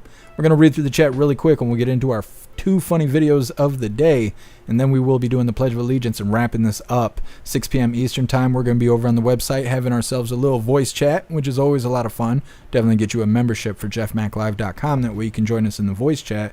And then 10 p.m. Eastern time, we are going to be covering President Trump live. So definitely look forward to that. Hit that subscribe button or follow button if you're over on Rumble. That way you will get, well, I don't know about the notifications, but at least you'll be able to be here and hang out with us during the Trump Live. If you are interested in being notified by us directly instead of waiting for 2-hour-old notifications from these other platforms, you're welcome to join Discord or jeffmaclive.com. That way you will be notified. We even got a Telegram if you want to do that. It's more about the notifications for those platforms. So, like I said, use the Linktree. Go join a community, because we have 3 of them, and that way you'll be notified. You don't have to be late for the live anymore. Either way, we're going to read through the chat. We got these 2 funny videos coming up next.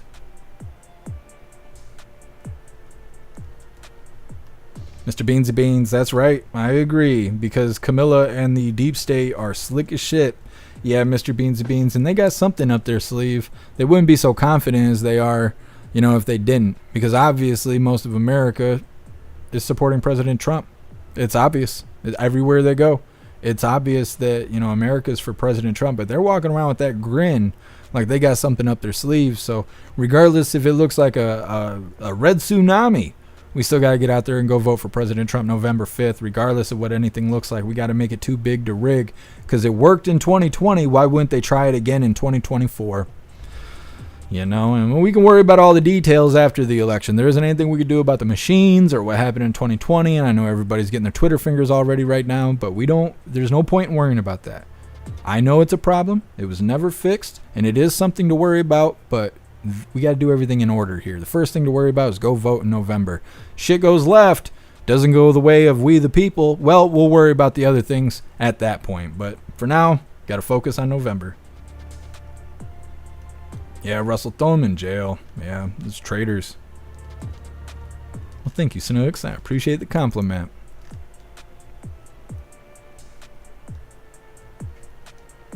Fanatical, if there is an election, I will vote. See, I don't think they'll stop the election. I know some people think there's going to be something that'll happen. They'll war or martial law or something to try and stop the election. I don't think they'll do that, because there's too many people letting their hope ride on the election, and if they stop the election, people will be hopeless. Hopeless people don't really have anything to lose. They've already lost their hope, and so that means they can't be controlled by fear-mongering or even orders. So it's a dangerous situation if they take away everybody's hope, and they won't be able to control anybody if they take the hope away. So that's what makes me think that they're not going to try and stop the election. I think they will interfere, of course they will, but I don't think they'll actually stop it. I don't know. I don't know. I'm not a fortune teller, but that's what I just think. Kevin, it's illegal not to vote, at least in Canada. Oh, I've never heard of that. I didn't know that. It's not illegal to not vote here. Lots of people go without voting, but they don't get to bitch. You know, when they get the short end of the stick, they ain't making as much money as they should be. Their house costs too much. Food costs too much. Kids are learning to be gay in 4th grade. Well, they didn't vote, so they don't get to bitch about it. They get to enjoy watching their kids get indoctrinated by the elementary schools because they decided to not have a choice. They did that to themselves. And they have the right to do that. They have the right to not vote. But if you don't vote, you don't get to bitch. You know what I mean? And that's how I look at it. Some people get bent out of shape when I say that. But that's how I feel, right? If we were all in the car together, hey, where we're going to eat? Nobody says anything. Okay, well, we're eating cheeseburgers. You don't get to bitch about what we're going to eat. I asked you. You didn't say anything back. We're doing what I want to do. That's exactly how voting works. You don't vote, you don't get to bitch about how things are going around here. When you were asked to make choices, you decided to remain silent. And that's why I say that. Not because I want to be mean or put people down, but that's how it goes. It's like we're cruising in the car. We're trying to figure out where the destination is. We got to stop to get some food in order to figure it out. You don't say anything, well, then you get what you get. That's it. That's what you get. You get what you get, and you don't get to bitch, and that's that. So vote or don't bitch, you know?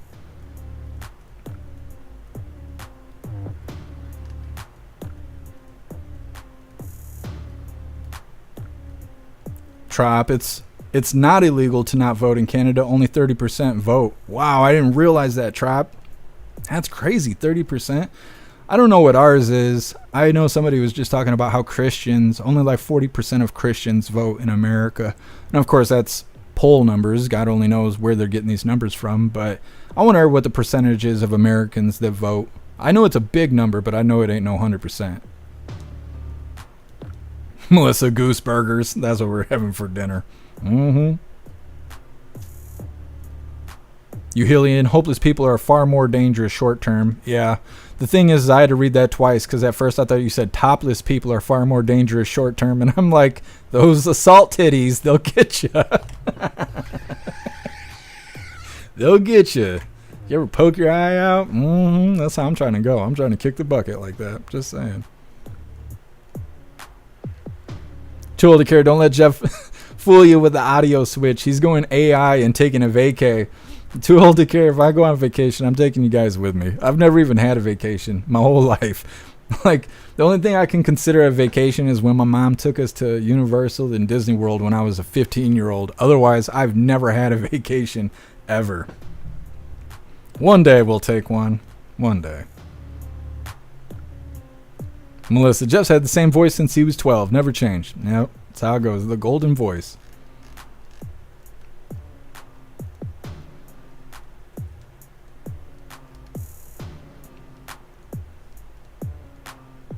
Kevin, I was always told it's illegal to not vote. I don't know. Yeah, Kevin, I don't know either. You know, we're always being told if you cruise down the street with the interior lights of your car on, you can get pulled over and go to jail. Some people have debunked that and said it's not true because there is no law against your interior lights being on. Of course, those people have never actually had an interaction with an officer where they will make up anything to pull you over. They will say it's obstruction of view or distracting the driver, and then they'll pull you over. So it's not illegal, but it's not really legal either. You know, so maybe it's one of those situations, Kevin. You never know. What's up, Cerebrus? Happy freedom. Lee Guitarman, they claim only about 60% vote. So how can you end up with more votes in 51 counties in Michigan than voters? And it was certified as legit. You're right, Lee Guitarman. And they even audited it themselves, found no wrongdoing. That's how it goes. What's up, Dino? Happy freedom. Oh, I want to show you guys this. Alistair made this, and like everything he makes, it was awesome. It is awesome. It is, and it was, and it always will be awesome. Like I said, Alistair made this because it's Happy Freedom Friday the 13th. You see it? Happy Freedom Friday the 13th. And then Jason Voorhees with the hooligan badge. It's so awesome. Alistair is such a blessing. So awesome. Let me see. Reading through a little bit more, and we're going to get onto our funny videos. Mitchell, less than 50% of the population votes. Really? That's crazy. Like I said, vote or don't bitch. We need that to get louder. If it's only 50% of the country voting, we need that to be louder, because I know there's more than 50% of the people in the country bitching right now, and somebody needs to inform them. You chose not to have a say. You don't get to have a say now. I'm just saying. Hair juicer, that number is crazy. Here we vote at the church, and the line is out the door all day. Yeah, hair juicer. And like I said, that's just what they say. They say 40% of Christians are the only percentage that votes or something. Yeah, only 40% of Christians vote is what they were saying. That's why President Trump went to that Christian convention. He did, remember, and they made a big deal about it, because he was like, get out there and vote. You vote for me, you'll never have to vote again. You just won't have to worry about it. That's why he was saying that, is because Christians in large numbers don't vote, apparently. That's according to statistics or whatever, and whoever took them.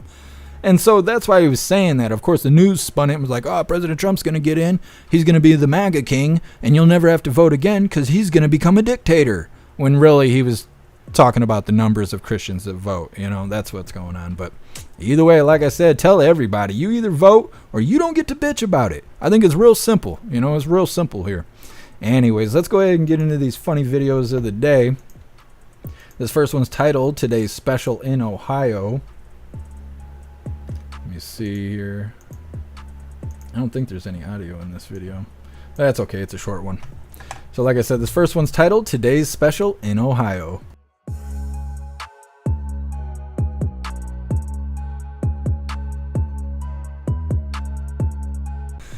That was the cutest little kitty burger I've never seen in my whole life.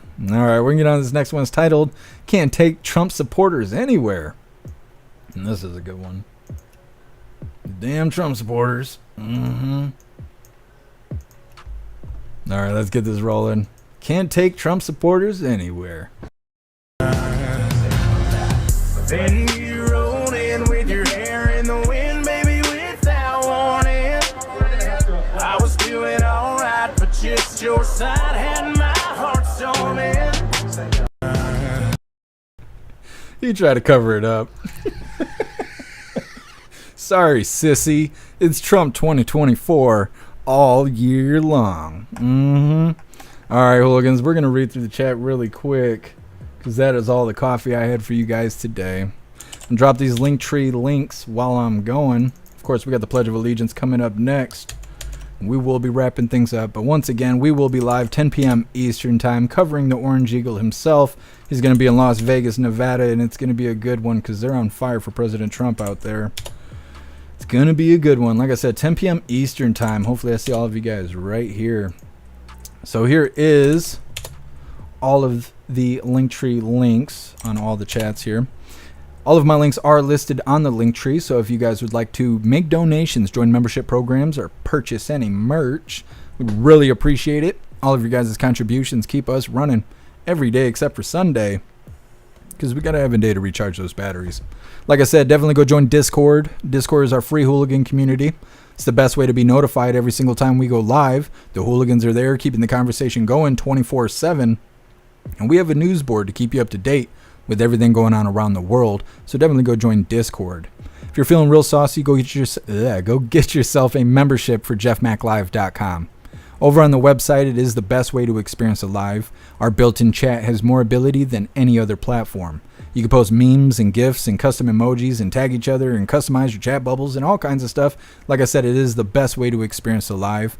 We also have Hooligans Alley, which is our private social media area. It's kind of like Facebook or Twitter, but there's no crazy community guidelines. There's no crying liberals. There's no fact checkers or any of that stupid shit. It's just the way that social media is supposed to be.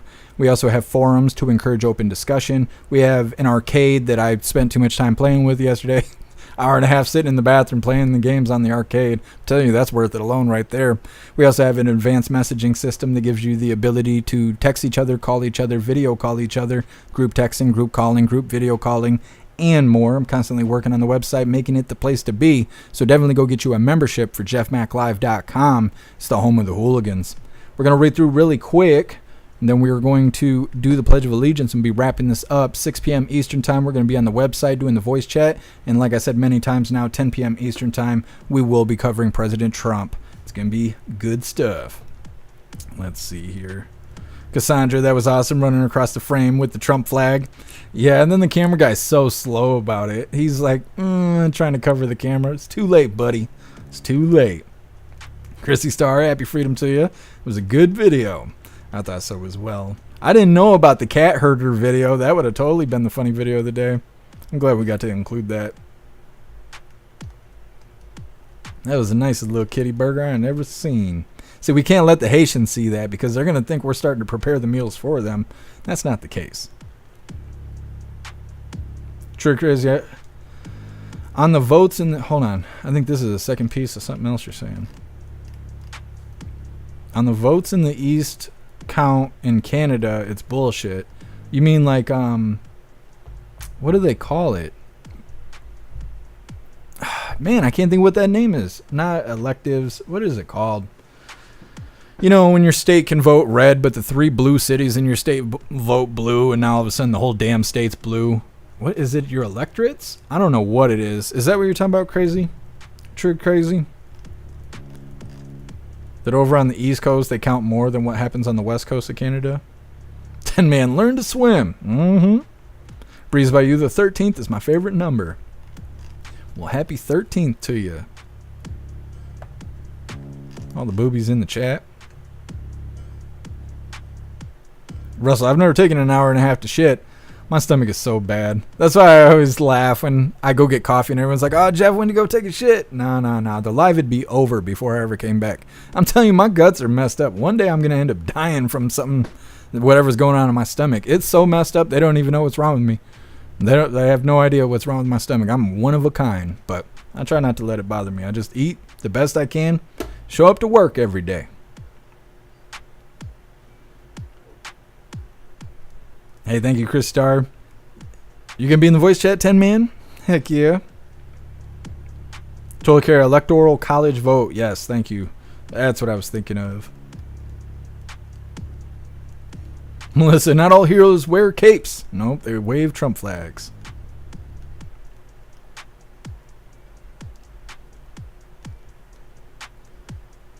Happy Freedom, Rolf. Thank you for joining us.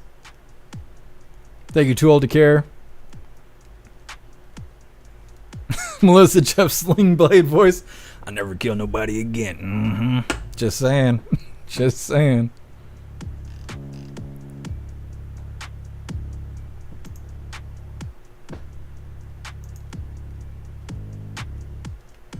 Kirk Allen dropping all the emojis in the chat. Happy freedom to you.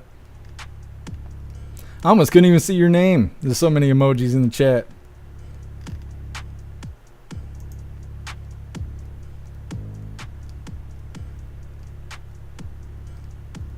Oh, I appreciate you, Mitchell. There's an alien in here. ¿Dónde es la licor y la mota? Fumar mucho bueno mota. Lembero mucho caliente penoches. La penoches es la agua. Mucho grande chichis. Sí. Anyways. Snooks, you're getting a major potty ring on your arse. No. I'm immune to that stuff. I got nice skin. Despite what you might think, I have nice skin. There's no toilet ring on this booty. Don't you worry about it. Anyways, it is that time once again. Please join me for the Pledge of Allegiance. I pledge allegiance to the flag of the United States of America and to the republic for which it stands, one nation, under God, indivisible, with liberty and justice for all. All right, did the thing, didn't mute myself. We are good to go. We're going to read through the chat one last time just to make sure no hooligans are left behind. But like I said, 6 p.m. Eastern time, we're going to be on the website having our voice chat for 2 hours. Got to have a membership in order to be there, but it is worth it. 10 p.m. Eastern time tonight, we are going to be covering the Orange Eagle himself. President Trump is going to be in Las Vegas, Nevada. It's going to be a good time because, like I said, they're on fire for President Trump out there in Las Vegas. So hopefully I see you guys right here, 10 p.m. Eastern time. It's going to be a late one, but it's going to be a good one. Might need some riot snacks. We'll see how it goes. Hopefully I can find some twisted teas. We'll see. But that's okay. We're going to go ahead and read through the chat really quick, and we're wrapping her up. Zero, you should clip that Spanish part and post it on as a short on YouTube. They might censor me on YouTube. I mean, they let me do it on the live. Let me see. We could probably clip it over here. There we go. Heck yeah, Russell. See you in the voice chat. Sure, Chris, I'm bringing no White Claws. Riot season's almost over. It's starting to get cold outside. Told the carrier, stars and bars, right side up. Yeah, I said something yesterday about it. You know, there's people saying they don't want to do a Pledge of Allegiance because the flag was upside down. And the flag's upside down because we're in distress. But I want us to do the Pledge of Allegiance together. We have too many reasons to be divided. And there's schools that aren't even teaching the Pledge of Allegiance. And that's the whole reason we started doing it in the first place. So if having the flag upside down is stopping people from doing the Pledge of Allegiance, I just flipped it right side up. Because I would rather have people doing the Pledge of Allegiance than have representation that we're in distress. We already know we're in distress. So if having it right side up is going to equal more hooligans doing the Pledge of Allegiance, that's why I flipped it. It's important to me. Thank you, Matthew. Appreciate you being here. Thank you, Ralph. Appreciate you joining us. Melissa, Jeff's diet's so bad his kidney-shaped pool has a stone. No, Melissa, I have an all right diet. I just don't have time to be cooking and stuff, so I eat a lot of plain food.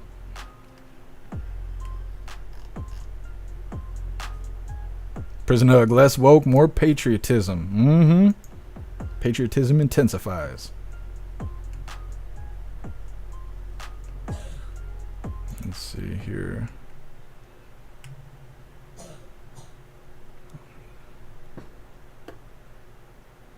What's up, good buddy? Happy freedom.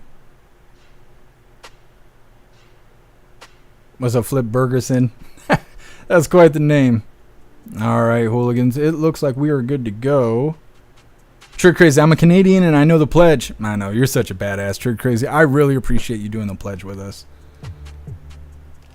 Thank you, RK. Appreciate you being here. All right, hooligans. Like I said, 6 p.m. Eastern time. We're going to be over on the website about an hour. We'll be hanging out over on the website for 2 hours, doing our voice chat. It's going to be a lot of fun. Got to have a membership to be there, so definitely consider it. It is worth it. 10 p.m. Eastern time. President Trump, Las Vegas. Be there or go wave a rainbow flag. Why don't you? Anyways.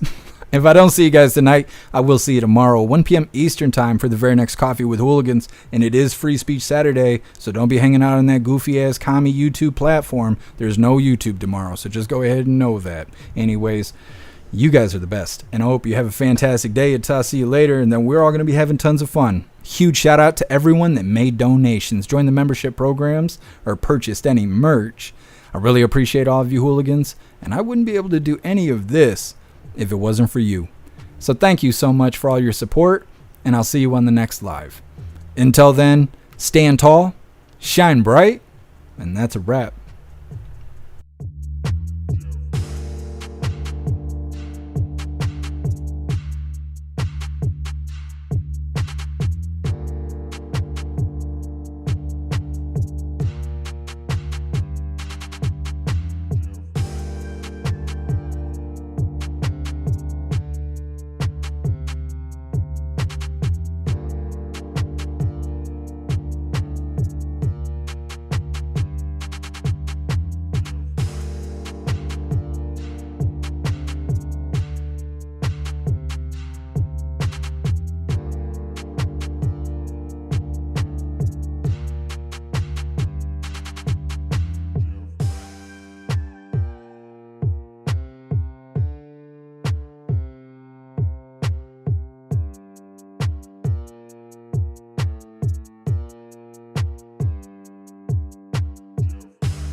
God, it sounds so bad.